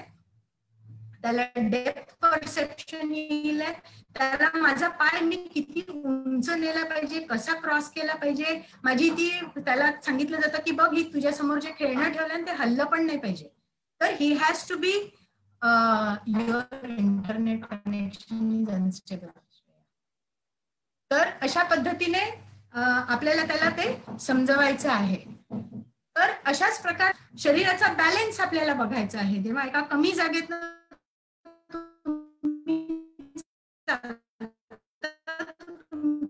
शरीराला त्याच्यावरनं बॅलन्स करायला. आता एका खेड्यातल्या मुलावर जसं म्हणजे एक एक्झाम्पल म्हणून डिपेंडंट चालत नाही आहे, पण याला आता मी त्याच्या घरी त्याला करायचे आहे, तर ह्या विटा क्रॉस करत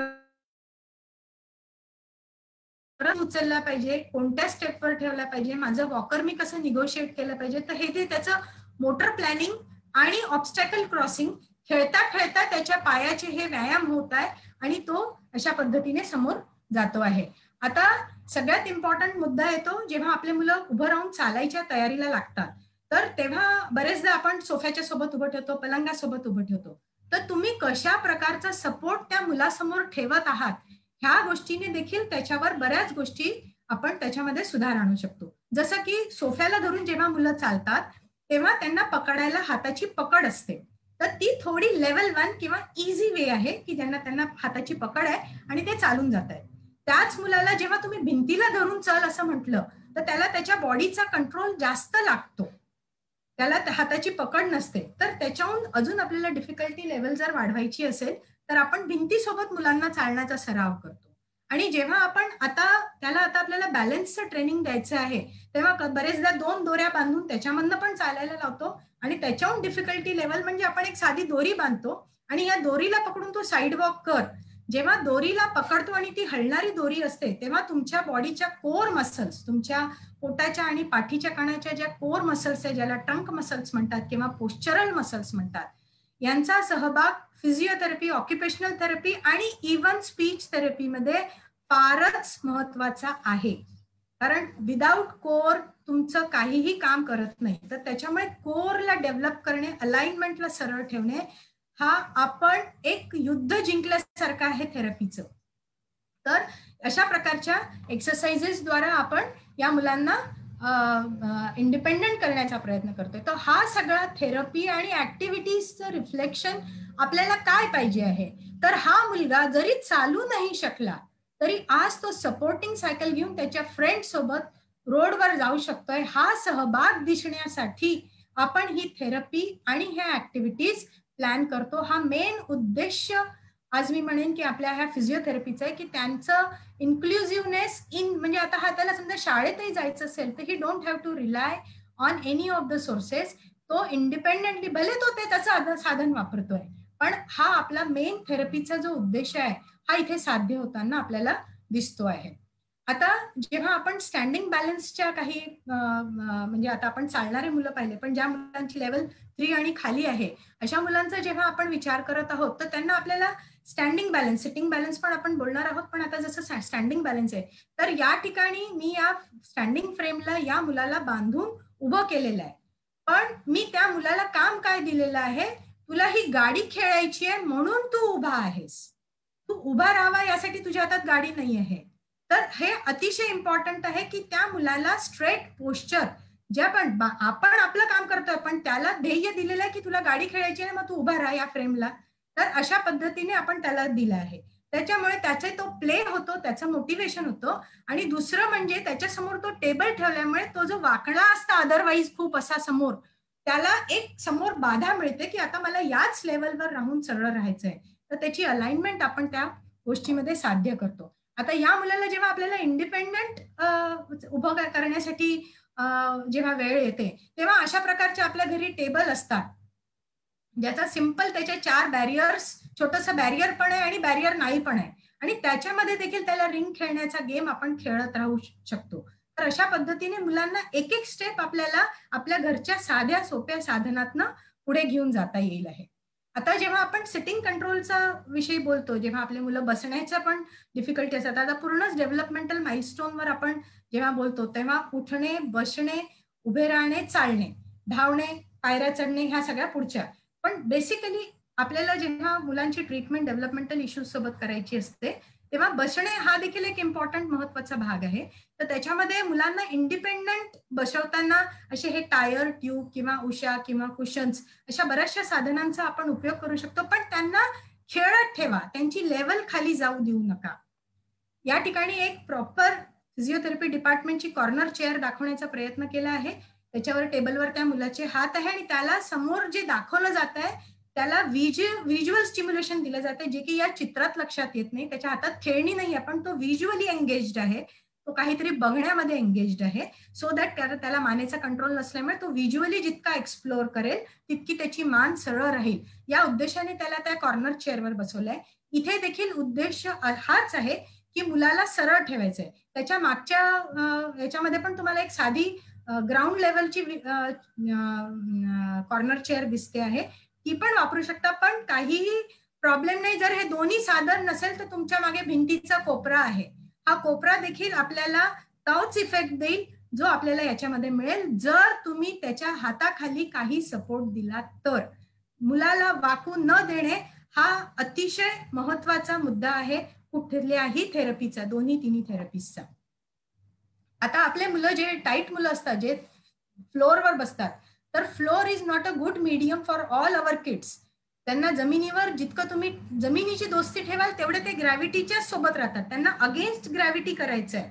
त्यांना अगेन्स्ट ग्रॅव्हिटी जर न्यायचं आहे तर जमीन आपल्यासाठी खूप चांगलं फ्रेंडली नाही आहे. जर गरज असेल तर थोडा वेळ, अन्यथा आपल्यासाठी floor sitting is not a good sitting. आपणही जमिनीवर पंक्तीत बसतो आणि उठून उभं राहायला आपल्याला वेळ लागतो. आपण खुर्चीवरून पटकन उभं राहतो. ज्या मुलांना प्रॉब्लेम आहे त्यांना ऑलरेडी अशा गोष्टी द्या की ज्याच्यातनं त्यांना इझी जाईल आणि त्यांचा कॉन्फिडन्स त्याच्याने वाढत जाईल. खूप डिफिकल्टीने केलं, त्यांना अपयश आलं तर ते हताश होतात. त्यांना हताश होऊ देऊ नका, म्हणून त्यांना पोझिशनच तशा देऊ नका की ज्याच्यामध्ये त्याला त्या गोष्टीचा प्रॉब्लेम जाईल आहे. तर floor sitting is not good sitting, कारण त्याच्यामध्ये तुमचा कमरेचं जे हाड आहे त्याच्यामध्ये लक्षात येतं तुम्हाला टोटली टर्न झालेलं असतं. आणि ह्या टर्न झालेल्या हाडासोबत जे काही तुम्ही आता एवढी सगळी स्ट्रेचिंग शिकली की हे सरळ करा आणि असं करा, हे इथे तुम्ही याला वाकवून दिलं तर तुम्ही त्या मसलला पुन्हा शॉर्ट पोझिशन मध्ये टाकलाय. तर त्याच्यामुळे floor sitting is not a good sitting.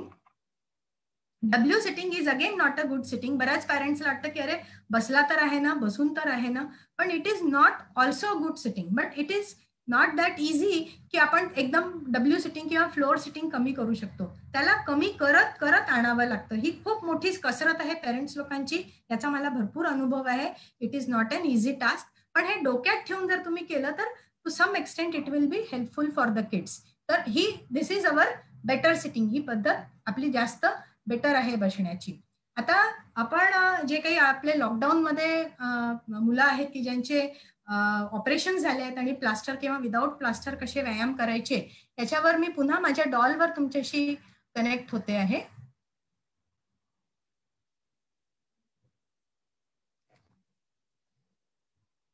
मुलांना युजली जर पायाचा व्यायाम, पायाचं ऑपरेशन झालेलं असेल तर मुलांना बरेचदा गुडघ्याच्या वर किंवा गुडघ्याच्या खाली असं प्लास्टर असू शकतं. तर सिम्पल एक्सरसाइजेस ज्याच्यामध्ये आम्हाला स्ट्रेंथ पाहिजे आहे, ताकद पाहिजे आहे, त्याच्यामध्ये मुलाला पाय सरळ वर करायला लावणे विथ प्लास्टर. गरज असली तर त्याला हाताचा सपोर्ट द्यायचा. जेव्हा प्लास्टर ओलं असतात तेव्हा डिफिकल्ट जातं. प्लास्टर वाळल्यानंतर आपल्याला हे व्यायाम करावे लागतात आणि त्याला सपोर्ट द्यावा लागतो. ठीक आहे. आणि तो सगळ्या पेन मधनं बाहेर निघाला, पोस्ट ऑपरेटिव्ह पेन मधनं बाहेर निघालेल्या मुलाचं रिहॅबिलिटेशन बद्दल मी बोलते आहे. तर त्याच्यामध्ये त्याला पेन नाहीये, तो कम्फर्ट झोन मध्ये आहे आणि तो कोऑपरेट करतोय. अशा मुलाला पहिला म्हणजे SLR अशा पद्धतीने आपण करतो. म्हणजे मांडीची ही मसल, म्हणजे जांघेची ही मसल किंवा हिप फ्लेक्झर जे म्हणतात, ती आपण इथे काम करत आहोत. दुसरं आपण त्याला एका कडावर करू अशा पद्धतीने. आणि बाजूची ही जी मसल आहे ज्याला अबडक्टर म्हटलं जातं, त्याला पाय असा वर करायला लावतो. हा दुसरा व्यायाम विथ प्लास्टर और विदाउट प्लास्टर ऑल्सो. आणि त्याच्यानंतर त्याला पालथं करून पाय असा वर करायला लावणे. याच्यामध्ये जिथे गरज असेल तिथे मुलाला सपोर्ट करा. सपोर्ट किती द्यायचं हे तुम्ही ठरवू शकता. पूर्ण पकडावा लागला पूर्ण पकडा, थोडा कमी पकडा, थोडा कमी पकडा, फक्त एका बोटाने पकडा. तो मुलगा किती करू शकतो हे तुम्हाला लक्षात येईल आहे आणि तेवढाच त्याला तुम्ही सपोर्ट करा. ह्या 3 महत्वाच्या हिपच्या ज्या मसल्स आहेत, म्हणजे समोरची फ्लेक्शन, बाजूची आणि मागची, हिपच्या 3 मसल्स, गुडघ्याच्या 2 मसल्स आणि अँकल आणि फुटच्या 2 मसल्स, अशा या 7 मसल्सची स्ट्रेंथनिंग, म्हणजे प्युअर दोन्ही पायाची आपली स्ट्रेंथनिंग आपण करत आहोत. तर गुडघ्याच्या मसल्सला जेव्हा आपण स्ट्रेंथनिंग करतो तेव्हा मुलाला असं बसवायचं आहे आणि त्याच्या गुडघ्याला सरळ करायला लावायचं आहे. म्हणजे आपण त्याच्या पायानी बॉल फेक किंवा काय अशा प्रकारच्या ऍक्टिव्हिटीज मध्ये क्वाड्रिसेप्स नावाची ही जी मसल आहे हिची आपण स्ट्रेंथ मिळवतो. या सगळ्या अँटी ग्रॅव्हिटी म्हणजे आपल्याला गुरुत्वाकर्षणाच्या अगेन्स्ट उभं करणाऱ्या मसल्स आहेत आणि ह्या मेजर मसल्स आहेत बॉडीच्या. यांना जेवढी ताकद तुम्ही दिली तेवढं छान आपल्याला उभं करायला आणि त्याचं रिहॅबिलिटेशन करायला आपल्याला इझी जाईल आहे.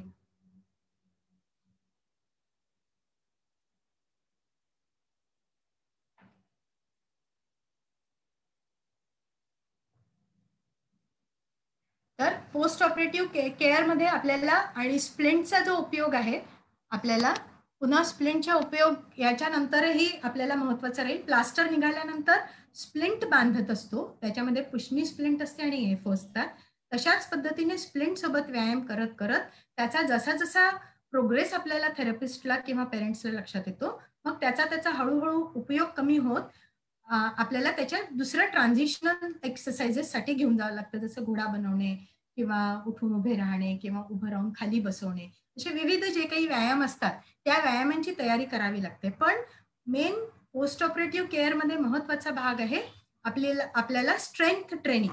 तर इथे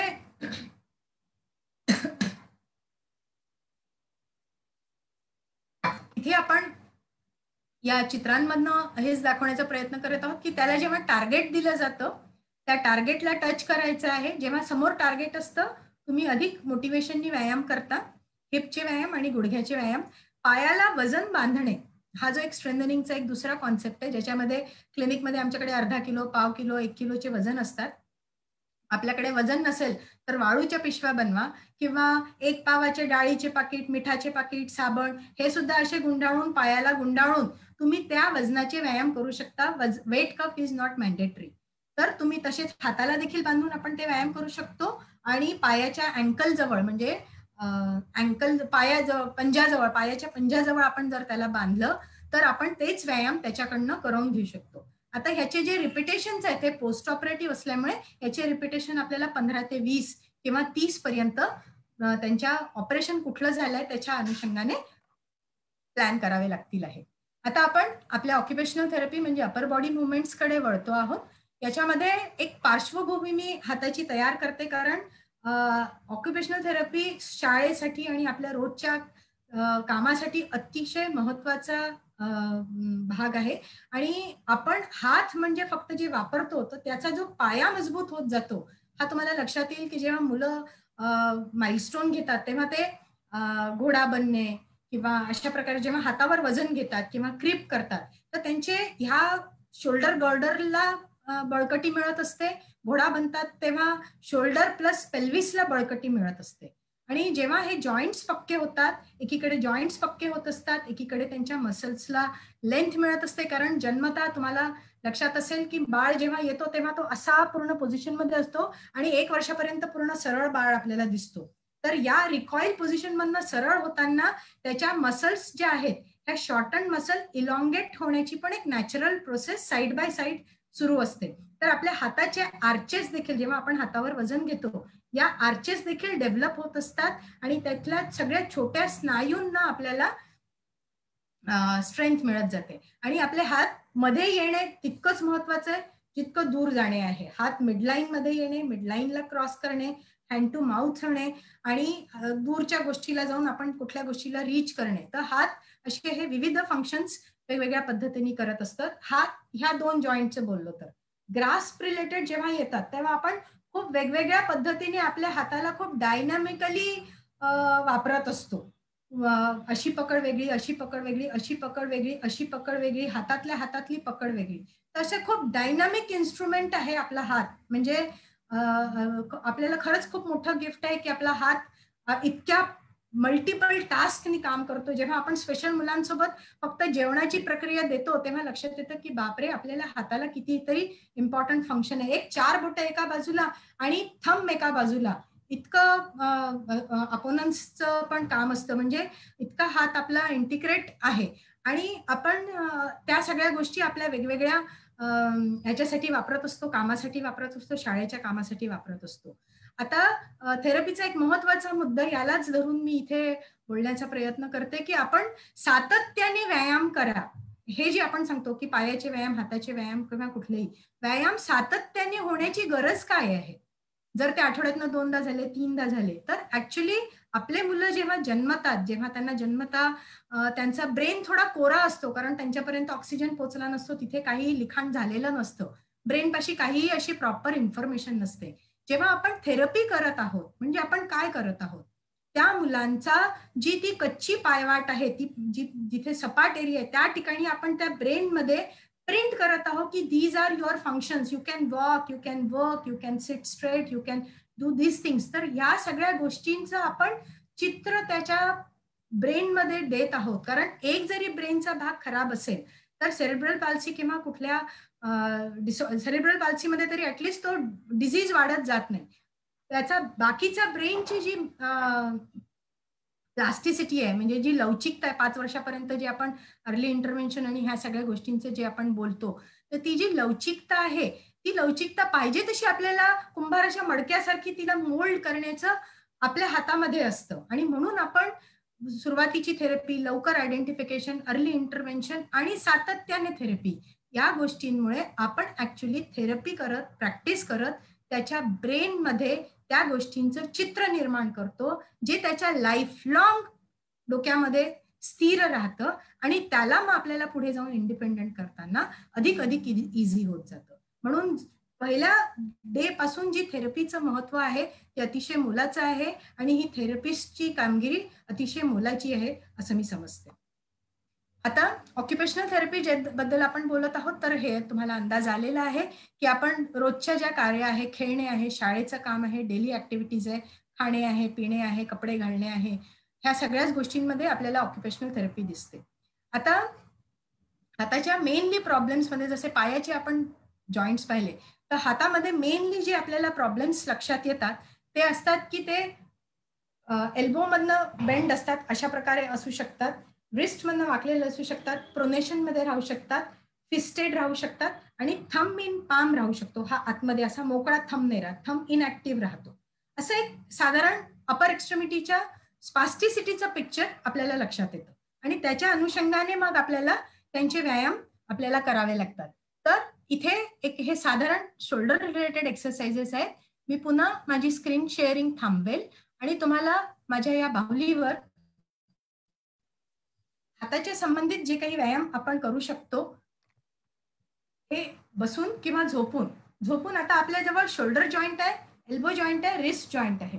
तर तुम्ही चित्रामध्ये पाहिलं की हात टोटली वर करणे, खाली आणणे, बाजूला करणे. आता बरेचदा तुमच्या असं लक्षात येईल आहे, खूप लोक असा हा व्यायाम करत असतात आणि तुम्हाला लक्षात येईल की जर बायसेप्सची स्पास्टिसिटी असेल ना, तर हा हात ऑलरेडी असा आहे, त्याला पुन्हा आपण असं करतोय. हात आपल्यापासून दूर जाणे म्हणजे ह्या मसलला आपल्याला लेंथ द्यायची आहे. हात तोंडाजवळ जाईल ह्या फंक्शनसाठी गरज आहे, पण त्याला तुम्ही म्हणजे एक व्यायामाद्वारे अजून स्ट्रेंथन नका करू. त्याच्या अपोजिट मसल ट्रायसेप्सला स्ट्रेंथन करा, म्हणजे हात वर घ्या, म्हणजे ही मसल आणि ही मसल या दोन्ही मसलचा आपल्याला फायदा मिळेल. ठीक आहे. तर या बाबतीत हे राहिलंय. हाताच्या व्यायामांमध्ये जे मनगटाचे आहे ते विरुद्ध दिशेला, म्हणजे हात जर खाली असेल तर त्याला वरच्या दिशेला करणे. हात बरेचदा आतमध्ये असतो तर त्याला प्रसादासाठी सरळ पूर्ण एल्बो पासून पूर्ण सरळ करणे, नुसतं इथे सरळ नाही करणे. ही मसल इथून अटॅच असते. त्याच्यामुळे शोल्डर, एल्बो, पूर्ण हात आपण जसं आरती झाली आणि प्रसादासाठी कसा हात समोर करतो, बस ती एक आयडियल पोझिशन आहे. प्रसाद मागायची जी पोझिशन आहे ती आयडियल पोझिशन आहे. त्याच्यामध्ये शोल्डर फ्लेक्शन मध्ये, एल्बो एक्सटेन्शन मध्ये, रिस्ट सुपिनेशन मध्ये आहे, हाताचा पंजा पूर्णपणे ओपन आहे. तर ही आपली व्यायामाची अतिशय चांगली मेथड आहे. यानंतर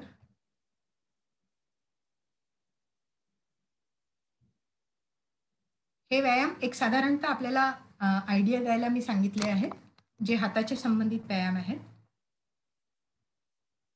यानंतर आपल्याला मुलांकडनं काम कसं करून, शाळेत जाणारे मुलं आहेत त्यांच्याकडनं कशा पद्धतीने तुम्ही काम कराल, तर हाताचे व्यायाम त्याला नुसते 2 रिंगा दिल्या, खाली स्टॅक करत जा, अशा प्रकारचे रीच आउट, साईडचे रीच आउट्स, क्रॉसिंग द मिडलाईनचे रीच आउट्स, असे डिफरंट डिरेक्शनचे रीच आउट्स दिल्याने त्याच्या शोल्डरचेही व्यायाम होतात. तो सरळ बसलाय तर त्याचे ट्रंक मसल पण त्याच वेळेला काम करते. त्याचं पोश्चर, त्याचं अलाइनमेंट बघूनच हाताचे व्यायाम करा, फक्त हात किंवा पाय बघू नका. आपण जेव्हा विचार करतो की आपण चढतोय, उतरतोय, लोंबतोय, ह्या सगळ्या गोष्टीमध्ये फिजिओथेरपी आणि ऑक्युपेशनल थेरपी या दोन्ही गोष्टींची सांगड घातलेली असते. दोन्ही गोष्टी तितक्याच आवश्यक आहे आणि त्याच्यासाठी कोर मसल्स आवश्यक आहे. तर आपण जेव्हा हँड ट्रेनिंग देतो मुलांना, तर आता सेटअप मधल्या गोष्टी आहेत की ज्या 1 to 1 घेऊन त्यांच्या हातावर वजन द्यायला सांगतो, वजन देऊन त्यांना रिंगा टाकायला लावतो. खूप कधी तर त्यांना हातावर भार देऊन ड्रॉइंग करायला देखील आपण सांगू शकतो. तर हातावर जेवढा भार येतो, ही प्रॉक्सिमल स्टेबिलिटी जे म्हणतो, ही हँड ट्रेनिंगसाठी अतिशय महत्वाचा जॉईंट आहे आणि अतिशय महत्वाचा व्यायाम आहे की ज्याच्याद्वारे आपण मुलांची ही जी ताकद आहे, जर हीच ताकद नसेल तर तो इथे काही डिस्टली काम करणार नाही. प्रॉक्झिमल स्ट्रॉंग झाल्याशिवाय डिस्टली काम करण्यात काही अर्थ नाही आहे. आणि प्रॉक्झिमल स्ट्रॉंग करण्यासाठी तुम्हाला ट्रंक एक्सटेन्सर्स पाहिजे. म्हणजे trunk, proximal and then go to hand is the mantra of your upper extremity also.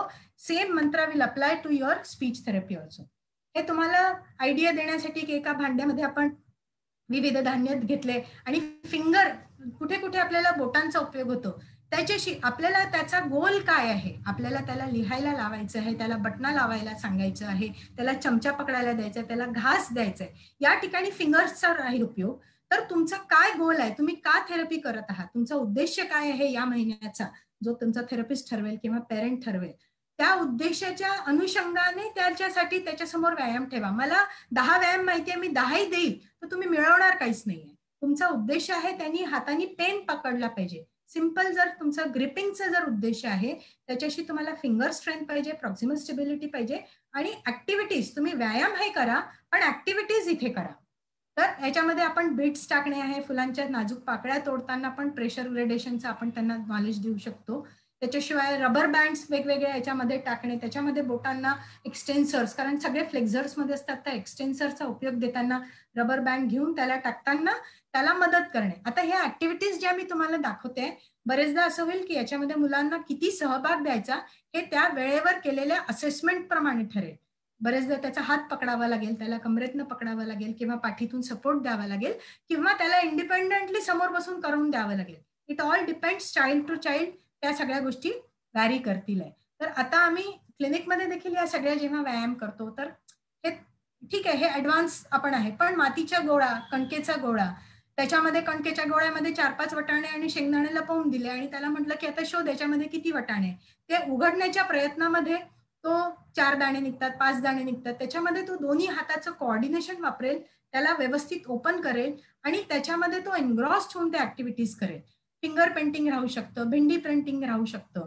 तर अशा प्रकारच्या ह्या ज्या ऍक्टिव्हिटीज आहेत, फक्त त्याला प्लॅन करा. ऍक्टिव्हिटीज खूप आहेत, पण ती कुठे गरज आहे आणि मी का करते, मला काय गरजेचं आहे, या गोष्टी 3 पॉइंट्स तुम्हाला जर पाहिजे आहे तर तुम्ही भिंडीला वापरू शकता, त्याच्यात प्रिंटिंग त्याला शिकवू शकता. ठीक आहे. आता त्याला जर बरोबर अशी ग्रिपच नसेल तर ते आपण पुढच्या स्लाइडमध्ये बघू की त्याला आपण मोठी ग्रिप द्यायला काय करू शकतो. तर असे हे विविध जे व्यायाम असतात, ह्याचं एक एक तुम्हाला आयडिया देण्यासाठी त्यांच्या हातात जड वस्तू देऊन किंवा कांद्याची टोपली दिली, वांग्याची टोपली दिली किंवा आपली भाजीची बॅग दिली, ती घेऊन जा, ही एक स्ट्रेंथची हे आहे. चिमटे लावणे, चिमटे काढणे, त्याला ओपन करून ठेवणे, हे 3 प्रकारचे व्यायाम साध्या एका चिमट्याने आपण त्याला सांगू शकतो.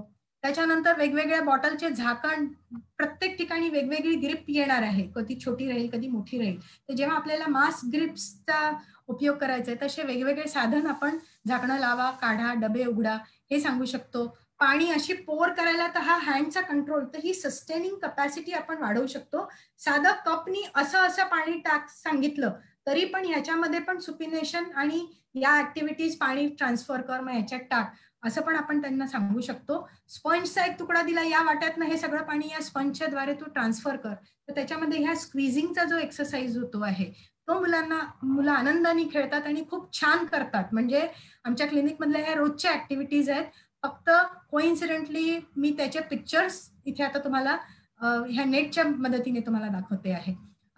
पेपर फाडण्याचे जे व्यायाम असतात किंवा पोळी लाटणे, हे साधे क्ले मोल्डिंग जी आहे, पोळी लाटताना देखील आपल्याला हाताचा जोर किती लावायचा, किती प्रेशर द्यायचं, या सगळ्या गोष्टी आपण मुलांना शिकवतो. आणि अल्टिमेटली आपल्याला शाळेसाठी जर मुलांना तयार करायचं इन्क्लुझिव्ह एज्युकेशनसाठी, तर रायटिंग आहे, तर रायटिंगचे बरेचसे ग्रिपर्स मार्केटमध्ये आहेत. तुमच्याकडे नसतील ग्रिपर, आलू घ्या, धागा बांधा, पेपर बांधा, मातीचा गोळा लावा, त्याच्या पेन्सिलला थोडं जाड करा, कारण तेवढी फाईन ग्रिप जर त्याला सुरुवातीला नसेल तर मास ग्रिपने देखील त्याला काम करणं तुम्ही सुरू करा आणि हळूहळू मग तुम्ही फायनर ग्रिपकडे जाऊ शकता. अशा प्रकारच्या ह्या ऍक्टिव्हिटीज आपण करत असतो. एक तुम्हाला आउटलाईन देण्यासाठी, मी स्पीच थेरपिस्ट नाहीये, पण मी माझ्या पेशंट्सला किंवा माझ्याकडे येणाऱ्या पालकांना जेव्हा ते म्हणतात की आता बोलण्याचं कसं मॅडम, आता याच्यावरही आपल्याला करावं लागेल का, तर ते त्यांचे एक्सपर्ट्स जे आहेत ते खूप चांगल्या रीतीने मार्गदर्शन करतात. पण एक साधा भाषेची निर्मिती मेंदूमध्ये ठसवण्यासाठी पिक्चर्सचा जो उपयोग आहे, मोठे पिक्चर्स, म्हणजे छोटं पिक्चर नका देऊ, मोठे पिक्चर्स वारंवार त्यांच्या समोर आणणे, ह्या गोष्टींनी त्या पिक्चरची इमेज ब्रेनमध्ये तयार होऊन त्याच्यावर शब्दांना चालना मिळणे, हा एक स्पीच थेरपीचा एक भाग आहे. तो हा प्रायमरी लेवलवर मी तुम्हाला सांगते आहे. त्याशिवाय आम्ही जे थेरपिस्ट म्हणून मुलांसोबत काम करतो,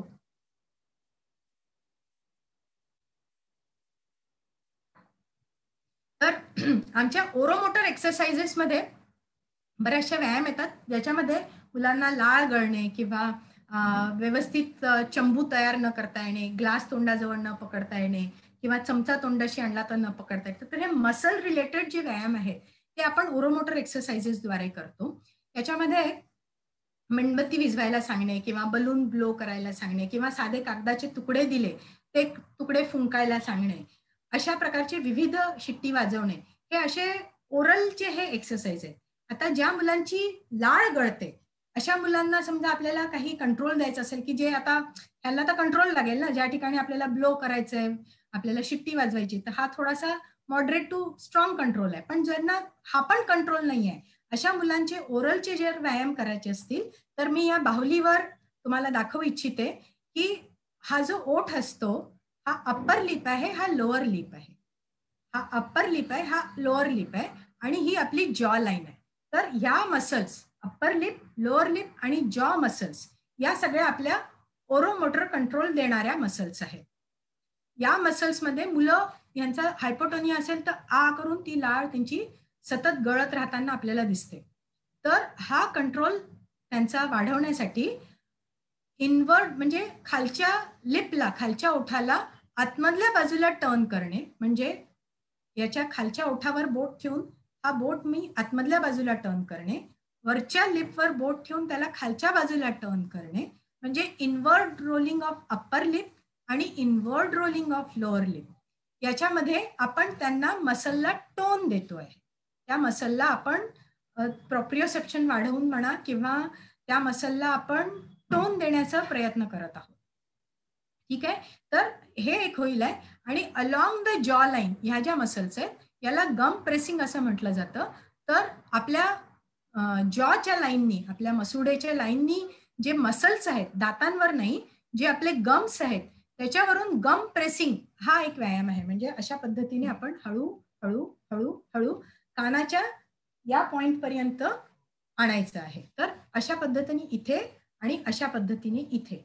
तर ही जॉ लाईन आणि अपर आणि लोअर लिप हे ज्या मुलांना लाळ गळते आणि ज्यांना डिफिकल्टी आहे, ज्यांना आपण चमचा धरायचं वगैरे शिकवतो आहोत, यांच्यासाठी हे आवश्यक आहे. जे करू शकतात त्यांना फुंकर मारणे आणि अशा प्रकारचे व्यायाम आपण शिकवू शकता. पण याच्यातही मुलांचा पोश्चर सरळ बरोबर ठेवा. झोपून तुम्ही हे कराल तर हे अँटी ग्रॅव्हिटी एक्सरसाइज होणार नाही. याच्यातही आपलं पोश्चर आणि अलाइनमेंट बरोबर स्ट्रेट असलं पाहिजे. जितका तो सरळ राहील तितकं त्याचा रिपकेज, कारण आवाज येण्यासाठी तुमचं रिपकेज आणि ट्रंक स्ट्रेट पाहिजे, हे आपल्याला सरळ मिळेल. त्याची मान बरोबर सरळ पकडलेली राहील आहे आणि मग त्याला आपण इनवर्ड रोलिंग आणि रोलिंगची एक्सरसाइज देऊ शकतो. आणि ज्या मुलांचा याच्यात नेक कंट्रोल पण नाहीये अशा मुलांना आपण एक साधीशी नॅपकिन घेऊन त्याचा रोल करून,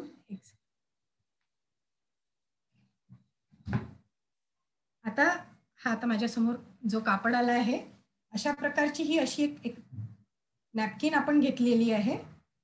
आणि ज्या मुलांना मानेचा कंट्रोल नाही आहे,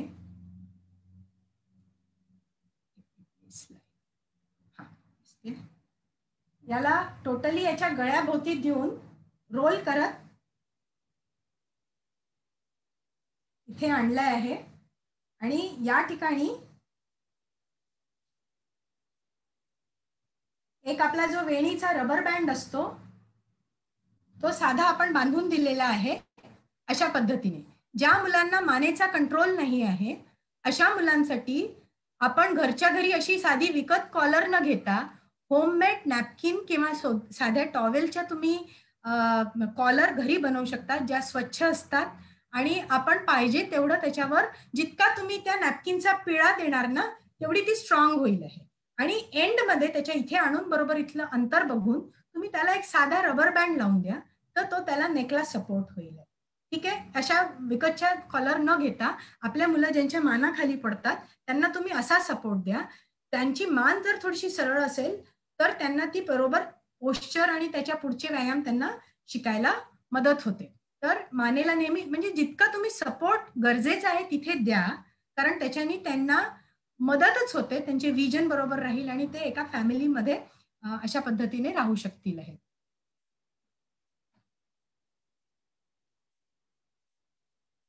तर या ओरोमोटर एक्सरसाइजेस नंतर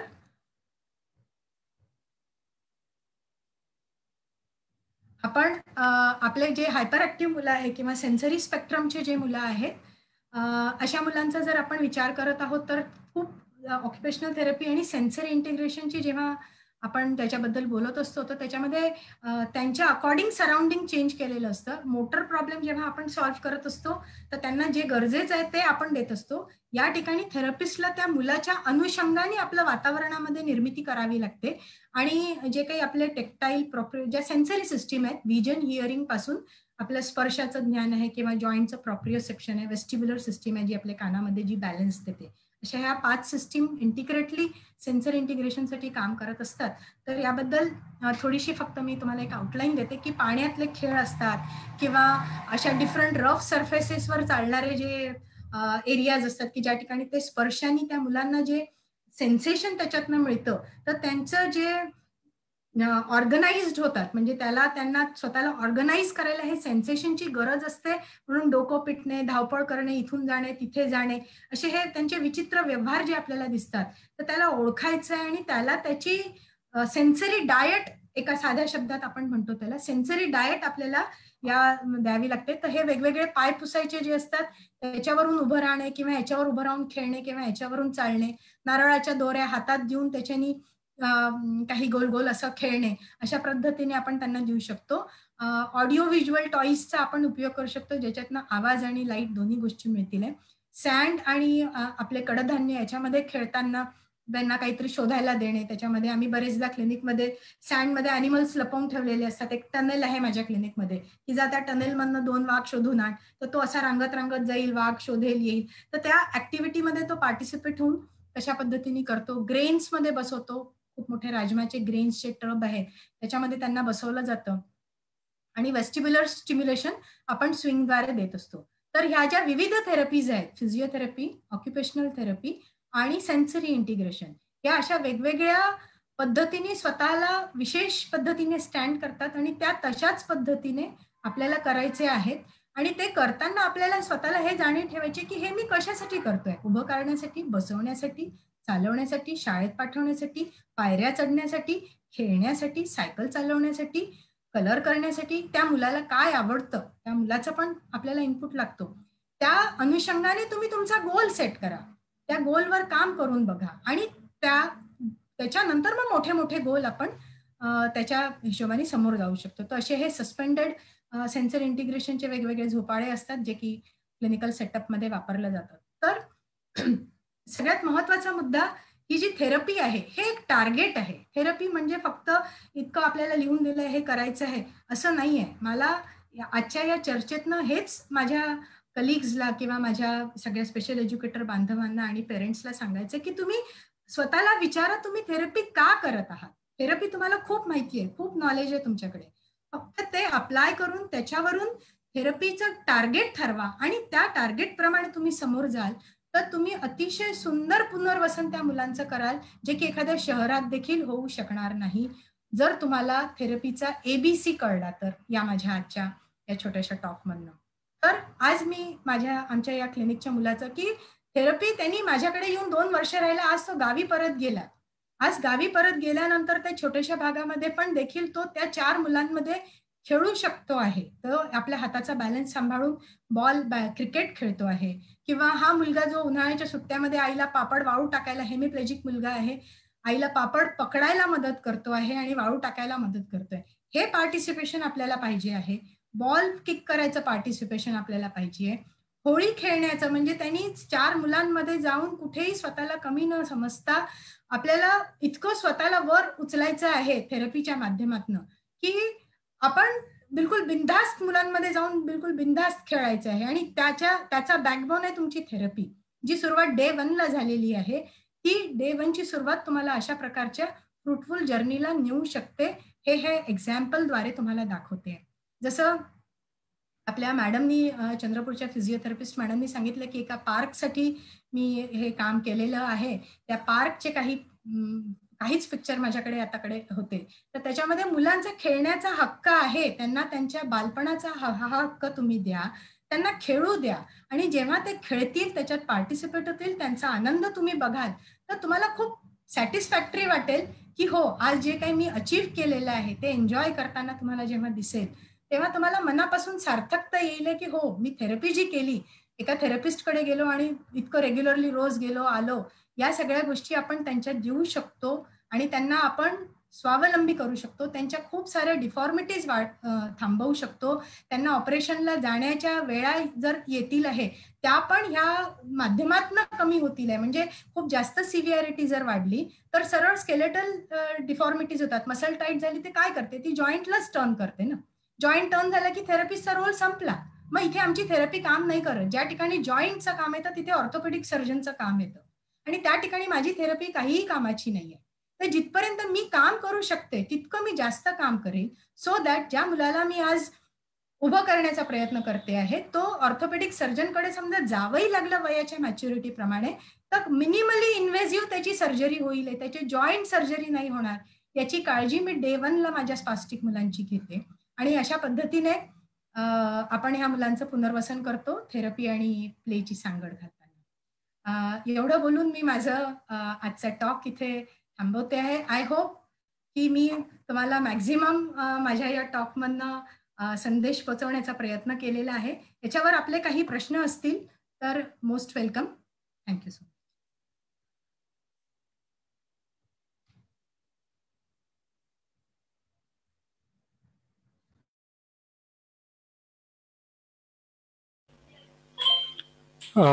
थँक्यू मॅडम. गेल्या 1.5 तासापासून आपण असं सूक्ष्म मार्गदर्शन केलं. संपूर्ण महाराष्ट्रातून भरभरून प्रतिक्रिया आलेल्या आहेत, ज्या फेसबुक कमेंट्समध्ये नोंदवलेल्या आहेत सर्वांनी. आणि खूप सारे प्रश्न सुद्धा विचारलेले आहेत, की जे विशेषतः ग्रामीण भागामध्ये थेरपीच्या ज्या सुविधा सध्या उपलब्ध नाही आहेत, किंवा सध्या कोरोनाच्या कालावधीमध्ये शाळा बंद आहेत परंतु मुलं घरीच आहेत. तर मग अशा वेळी मुलांना जे थेरपीचे व्यायाम आहेत तर ते कशा पद्धतीने देता येऊ शकेल, या संपूर्ण सत्रातून विशेष असं मार्गदर्शन आम्हा सर्वांना व्यावसायिकांना मिळालं. त्याबद्दल सर्वप्रथम मी खूप खूप धन्यवाद देतो. तर आपण काही प्रश्न घेऊयात मॅडम, की असा एक प्रश्न जोडून आलेला आहे, की आपण जे हे व्यायाम सांगितलेले आहेत तर हे कोणत्या वयापर्यंत कोणत्या पद्धतीचे व्यायाम दिले गेले पाहिजेत, अशा काही शंका आहेत. जर योग्य या संदर्भात जर घरी सोप्या पद्धतीने जर मार्गदर्शन मिळालं पालकांना तर ते करता येऊ शकेल. म्हणजे कोणत्या वयोगटातील मुलांसाठी कोणत्या प्रकारचा व्यायाम देता येऊ शकेल, असा सरला जगताप मॅडम, लांडगे सर आणि देवणकर सरांनी प्रश्न विचारलेला आहे. फारच चांगला प्रश्न विचारला. वयाचा आस्पेक्ट आपल्याला लक्षात घेता येतो. तर आपण आता एकदम जे छोटे मुलं आहेत त्या मुलांना आपल्याला व्यायाम करून द्यावे लागतात. जेव्हा निदान झालं आणि लक्षात आलं की याला, जर आपण स्पास्टिक मुलांबद्दल बोलत आहोत तर आपल्याला निदान झाल्यानंतर लक्षात आलं आहे की ह्या मुलाला आता गरज आहे, तर त्याला थेरपिस्टकडे नेऊन किंवा घरच्या घरी त्याचे कुठे कुठे प्रॉब्लेम्स आहेत हे लक्षात घेता येतं. हे तुम्हाला तुमच्या डॉक्टरकडनं तर लक्षात येईलच की त्याच्या पायामध्ये प्रॉब्लेम आहे, एका पायामध्ये प्रॉब्लेम आहे. तर जे आता मी व्यायाम तुम्हाला ब्रीफ केले त्याच muscles most of the time involved असतात. तर त्या छोट्या मुलाला त्याला व्यायाम करून द्यावे लागतील. मिडल एजचा मुलगा असेल, जसं आता आपण या शिव सारख्या मुलाला, जो शाळेत जाणारा वगैरे असेल, तर या मुलाकडनं ऍक्टिव्हली करून घ्यावे लागतील. पण त्याचा जर पोटेन्शियल नसेल तर त्याला त्या व्यायामाला मदत करावी लागेल. आणि मोठ्या मुलांकडनं पण जिथे गरज असेल तिथे करावी लागते. तर एक साधारणतः जिथे गरज आहे तिथे पालकांना मदत करावी लागते आणि पालकांना याचं नॉलेज असणं आवश्यक आहे की माझ्या मुलाला, आणि बऱ्याच पालकांचा अभ्यास आपल्या मुलांचा झालेला असतो, असा माझा अनुभव आहे. त्यांना लक्षात येतं की माझ्या मुलाचा हात असा आहे, याला असं सरळ केलं पाहिजे, टाच अशी आहे, याला स्ट्रेच केलं पाहिजे, गुडघा वागतोय, हे असं सरळ केलं पाहिजे. तर हे थेरपिस्ट कडनं शिकून घेऊन किंवा आता आपण जे पाहिलं की अगदी साध्या साध्या पद्धतीने आपल्याला त्याला हँडल करता येतं. आणि प्लस त्याचं वय पण इम्पॉर्टंट आहे आणि जसं मी सांगितलं त्याची लेवल पण महत्वाची आहे.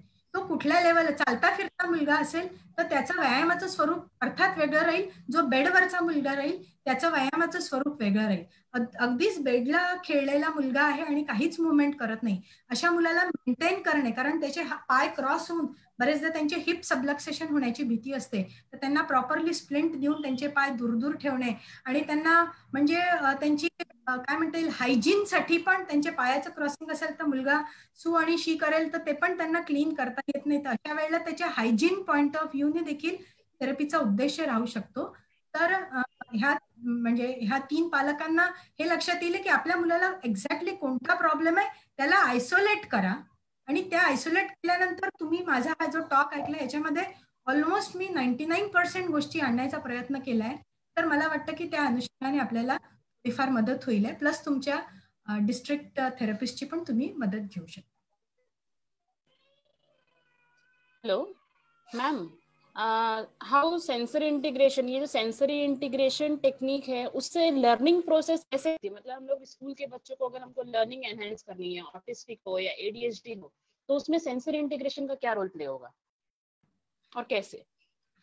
सेंसरी इंटीग्रेशन टेक्निक्स द्वारा हम क्या करते हैं एक्चुअली, बच्चों के जो सेंसरी प्रोसेसिंग का उनका ऑर्गेनाइजेशन करके, उनके बहुत स्कैटर्ड मैसेज आते हैं, तो हमें क्या दिखता है, अच्छा एक जगह बैठता नहीं है, आई कांटेक्ट करता नहीं है, हम जो बताते हैं वो कमांड फॉलो करता नहीं है, अपनी दुनिया में खोया रहता है, ये सारी चीजें हमको प्रॉब्लम होने की वजह से हम उनको लर्निंग के लिए नहीं लेकर आ सकते. जब तक बच्चा आपसे आई कांटेक्ट नहीं करेगा, एक जगह बैठेगा नहीं, तो it is very difficult to train him for any type of learning. तो उसके प्री रिक्विजिट है before taking for any kind of learning process, उसके prerequisite sensory integration therapy and occupational therapy का कॉम्बिनेशन इसमें हमें चाहिए, जिसमें हम बच्चों को एक जगह बैठकर आई कांटेक्ट देकर जो एक्सरसाइजेस हम पिक्चर कम्युनिकेशन सिस्टम देते हैं, हम बहुत सारे विजुअल एक्सरसाइजेस देते हैं, विजुअल स्कैनिंग देते हैं, मोटर स्कैनिंग देते हैं,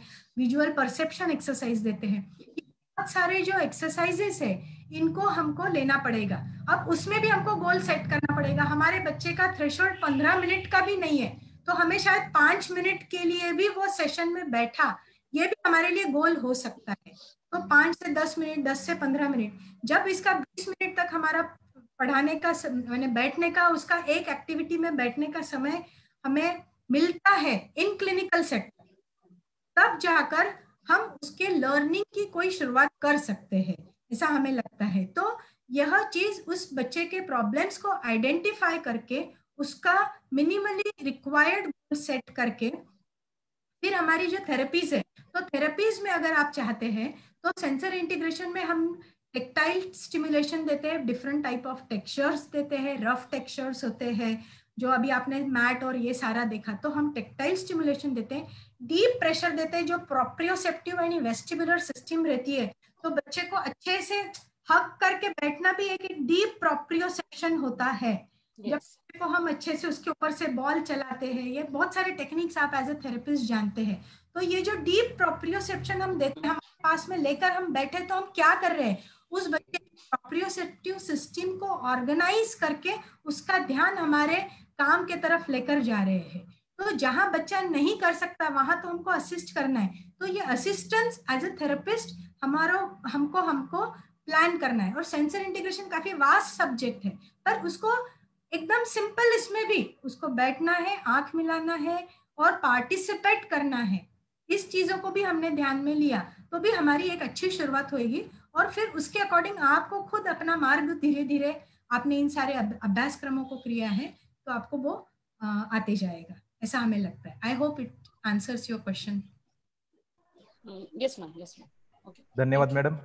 खूप चांगला सेशन होतोय, खूप सारे प्रश्न पण येत आहेत आणि एक मास्टर आमच्या समोर आहे आणि प्रत्येक प्रश्नाचं अगदी अचूक मेडिकलचा विषय सुद्धा अगदी मराठीमधून सहजपणे पोहोचताय, हे खूप चांगलं आहे मॅडम.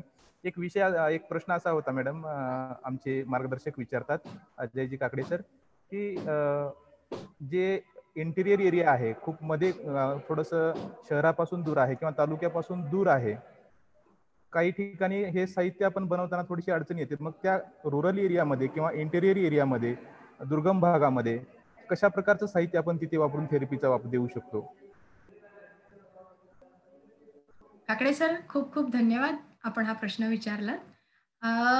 बरोबर आहे, म्हणूनच मी माझ्या एका प्रेझेंटेशनच्या स्लाइडमध्ये दाखवलं की थेरपी शहरातल्या एकदम ऍडव्हान्स युनिटमध्ये असो की खेड्यामध्ये असो, थेरपी आपलं काम करू शकते. आता हे जे साधन आपण विचारत आहात सर, याच्यामध्ये बऱ्याचशा गोष्टी आपल्या घरीच अवेलेबल असतात, घरच्या घरीच आपण, कारण आता इंटरनेटद्वारा किंवा टेलिहेल्थच आता पुढच्या येत्या दिवसांमध्ये टेलिहेल्थच जास्त इम्पॉर्टंट पार्ट येईल. आम्हाला देखील कदाचित टेलिहेल्थद्वारेच पेशंट्सला ट्रीट करावे लागतील. तर घरच्या ज्या वस्तू आहेत, उशी आहे, खुर्च्या आहेत, टेबल आहे, तुमचे टोपल्या आहेत, बॅग्स आहेत, जे घरी सामान आहे त्याच सामानाला धरून आपण, म्हणजे माझ्या बऱ्याचशा ऍक्टिव्हिटीजमध्ये मी हा सांगण्याचा प्रयत्न केला की आपण ह्या घरच्या गोष्टी घेऊ शकतो. पण आता समजा आपण ग्रॉस मोटर फंक्शनचा, की जिथे आपल्याला उभं करायचं आहे, तर टेबल आहे, खुर्ची आहे, खुर्चीची पाठ आहे, खुर्चीला धरून चालणे आहे किंवा खुर्चीला धरून उठा बशा करणे आहे. नाही टेबल तर आपल्याकडे डबे आहेत,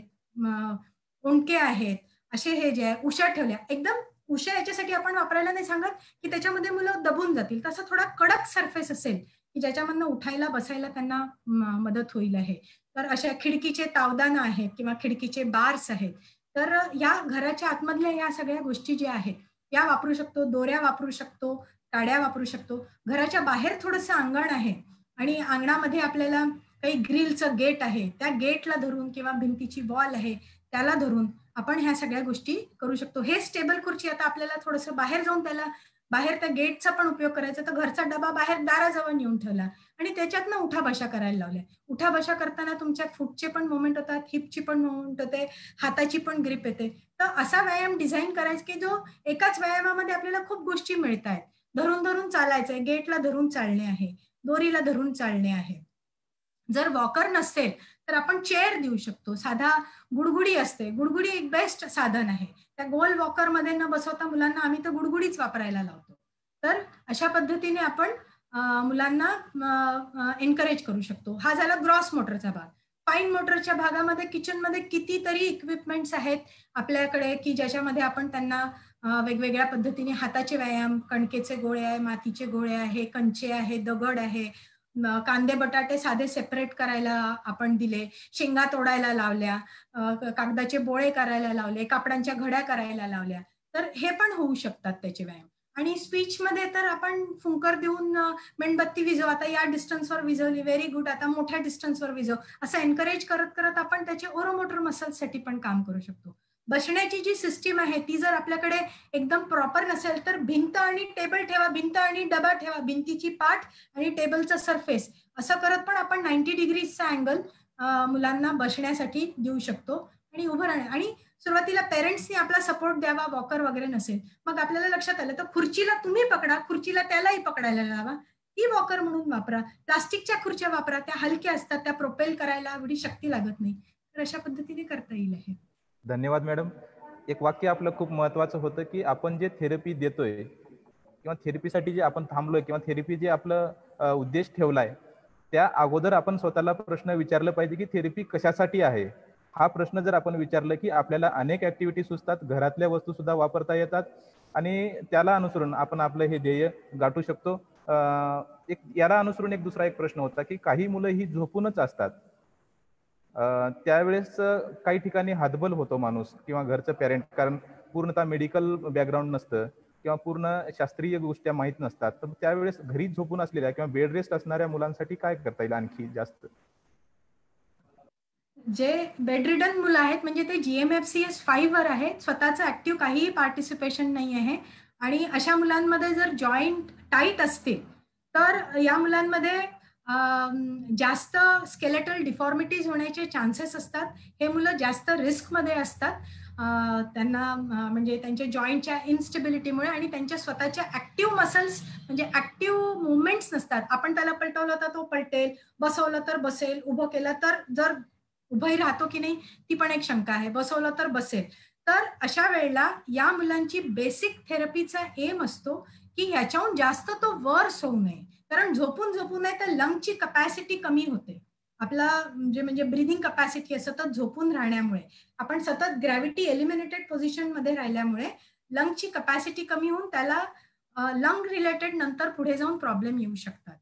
त्याच्यासाठी त्याचे हाताचे जे व्यायाम आहेत, त्याचे दोन्ही हात जरी तो वापरत नसला तरी आमच्यासाठी हे व्यायाम याच्यासाठी आवश्यक आहे की त्याचा रिपकेज आम्ही कामी ठेवू, त्याचे शोल्डर आम्ही कामी ठेवू. तर त्याच्या रिपकड्या किंवा बरगड्यांची जी मुवमेंट आहे ती आपल्याला त्याच्यातनं मिळेल. त्याला पलटवणे आवश्यक आहे, कारण वेट बिअरिंग सतत सरळ राहील तर बेडसोर्स आणि अशा पद्धतीची आपल्याला भीती असते, म्हणून त्याला टर्निंग देणे. नंतर त्याचे पायाचे पूर्ण व्यवस्थित जेवढे सांगितले तेवढे पॉसिबल लिमिटमध्ये, त्याला कुठल्याही प्रकारचं पेन न होऊ देता आणि डिस्कम्फर्ट न होऊ देता अवेलेबल रेंजमध्ये व्यायाम करणे. पाय सरळ वर करणे आहे, पाय बाजूला आणणे, टाचेचा व्यायाम आहे, गुडघ्याला सरळ करणे आहे, पाय जमेस्तोवर दूर ठेवणे, त्याच्यामध्ये उशी किंवा लोड असं ठेवणे.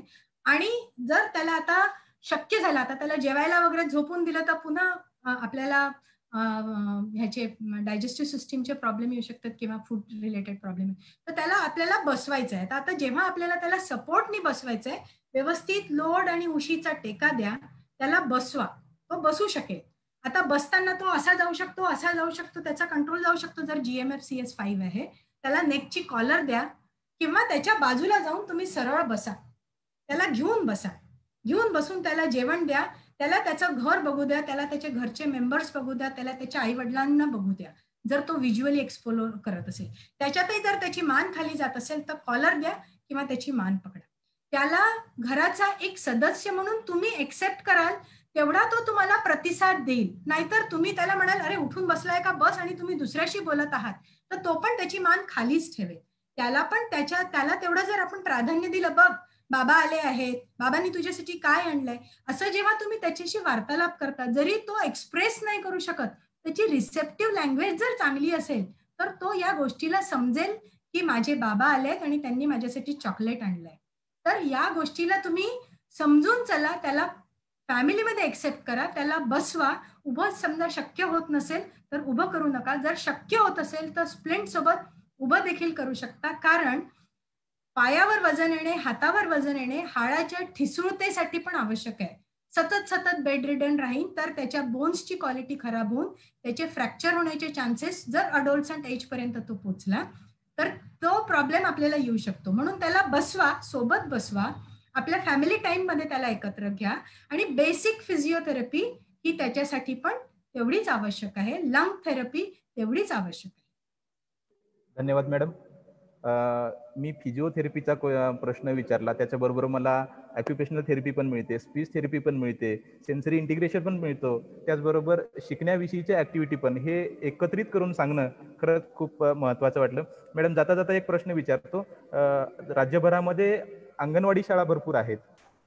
अंगणवाडी शाळेच्या बाजूलाच जर डे केअर सेंटर उभा केलं आणि त्यांना जर त्या ठिकाणी सेन्सरी इंटिग्रेशन शिक्षणाबरोबर ती गोष्ट आपण जोडून घेतली तर ती किती फलदायी ठरेल मॅडम? मला वाटतं या स्टेपवर already government to some extent काम करत आहे. म्हणजे सेन्सिटायझेशन बरंच चाललेलं आहे आणि तुमच्यासारखे ऍक्टिव्ह ग्रुप ऑलरेडी डेडिकेटेडली या कामामध्ये लागलेले आहेत. आणि असा जर काही व्यवस्था झाली की आपल्या डे केअर सेंटर सोबत जर थेरपी युनिट जर उभं राहिलं तर इम्पॉर्टन्स ऑफ थेरपी अधिक समाजामध्ये प्रस्थापित होईल आहे. लोकांना थेरपी विषयीचं करेक्ट नॉलेज कळेल. आता लोकांना नॉलेज आहे, पण आपण का करत आहोत, कशाला करत आहोत याच्याबद्दल काही संभ्रम असतात लोकांना. कधी करतात, कधी सोडून देतात, मध्येच सोडून देतात. तर ते सातत्याने थेरपीच्या निगडीत राहण्यासाठी असं जर त्यांच्या नजरेत रोजचं काही असेल, जसं आता आपल्याला भाजीच्या दुकानाची सवय झाली, किराण्याच्या दुकानाची सवय झाली आहे, आपल्याला माहिती आहे that is part and parcel of our life, that we need all this daily things.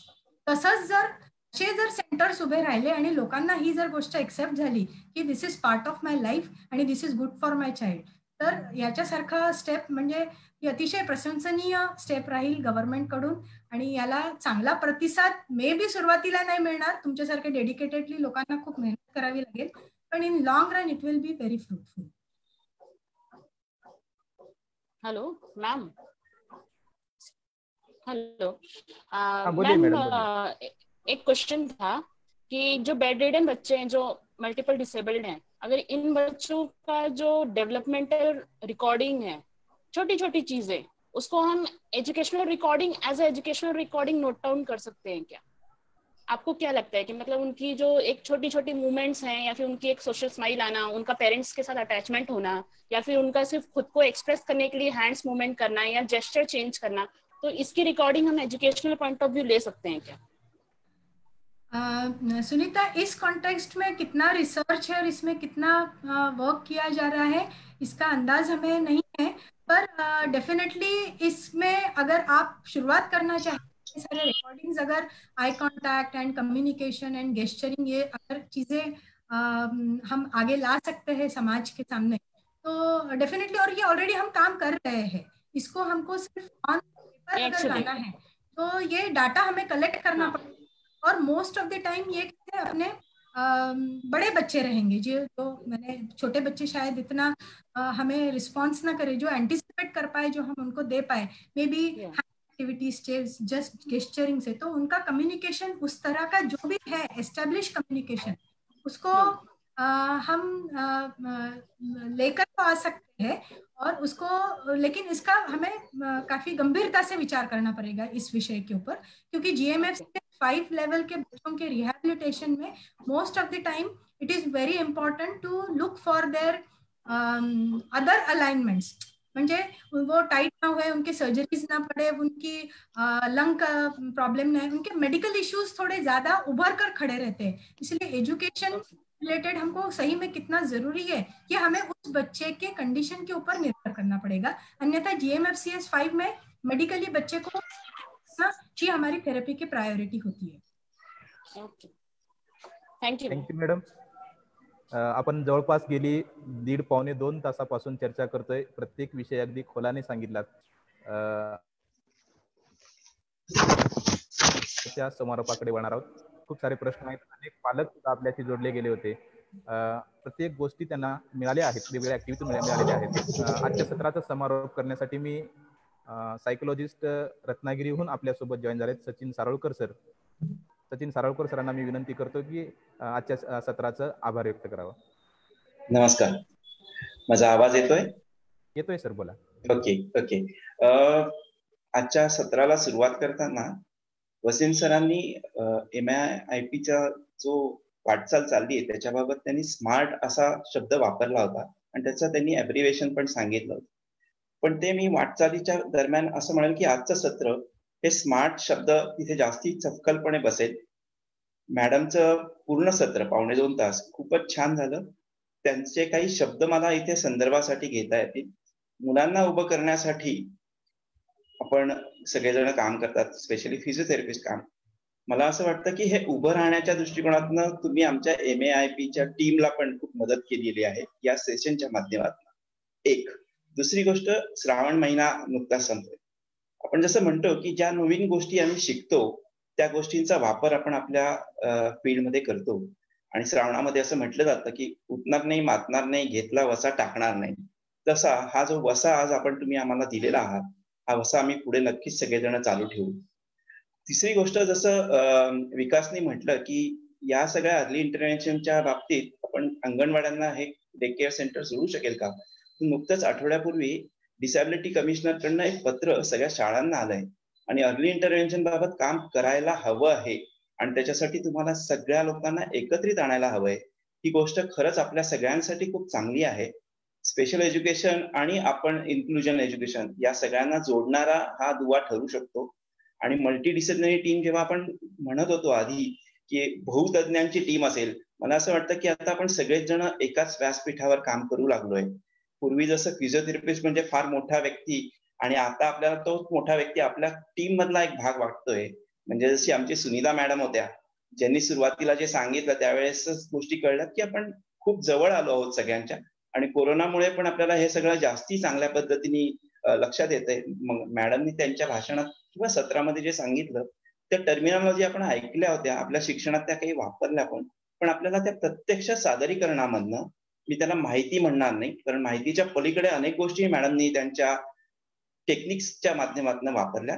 सादरीकरणाबरोबर त्यांनी काही साहित्याच्या बाबतीत वापरल्या, प्रात्यक्षिक वापरले, उदाहरणं दिली. या सगळ्या गोष्टी आम्हाला हा वसा म्हणून घेता येईल आणि त्या पुढे नेता येईल.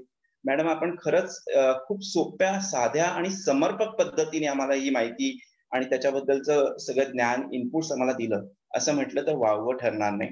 आणि हीच गोष्ट मला वाटतं की तुम्ही जसं म्हणालात की this is part of our life, हे तुमचं शेवटचं जे वाक्य आहे. सो फिजिओथेरपी हा आजार बरा करण्यासाठीचा नव्हे, तर तो माझ्या जीवनाचा एक अविभाज्य भाग होऊ शकेल का, whether irrespective of the disability. मला नाही वाटत की आपण डिसॅबिलिटी पुरतं मर्यादित फिजिओथेरपिस्टला ठेवावं. तो आपल्या सगळ्यांचा अविभाज्य भाग होईल. कोरोनापूर्वी आपण जेवढं स्वास्थ्याबाबत, मग शारीरिक असो किंवा मानसिक स्वास्थ्याबाबत जेवढं अवेअर होतो त्यापेक्षा जास्त, काकणभर नाही, थोडंसं जास्तच आपण अवेअर झालो आहोत आजच्या स्थितीमध्ये. तसंच फिजिओथेरपी आणि इतर संबंधित सगळ्याच तंत्राबाबत आपण जास्ती अवेअर झालेलो आहोत असं म्हटलं तर अतिशयोक्ती ठरणार नाही. मॅडम, आपल्या सगळ्या 2.25 तासाच्या सत्रामध्ये आमच्या पालक, शिक्षक, ग्रुपवर आलेले सगळेच जण आमचे आपल्या या सगळ्या संवादातून, या सगळ्या सादरीकरणातून नवीन गोष्टी शिकल्या आहेत, कौशल्य प्राप्त झाली आहेत. आपलं मदत, आपलं सहकार्य MAIP ला यापुढेही राहील असं मी मानतो आणि थांबतो. धन्यवाद.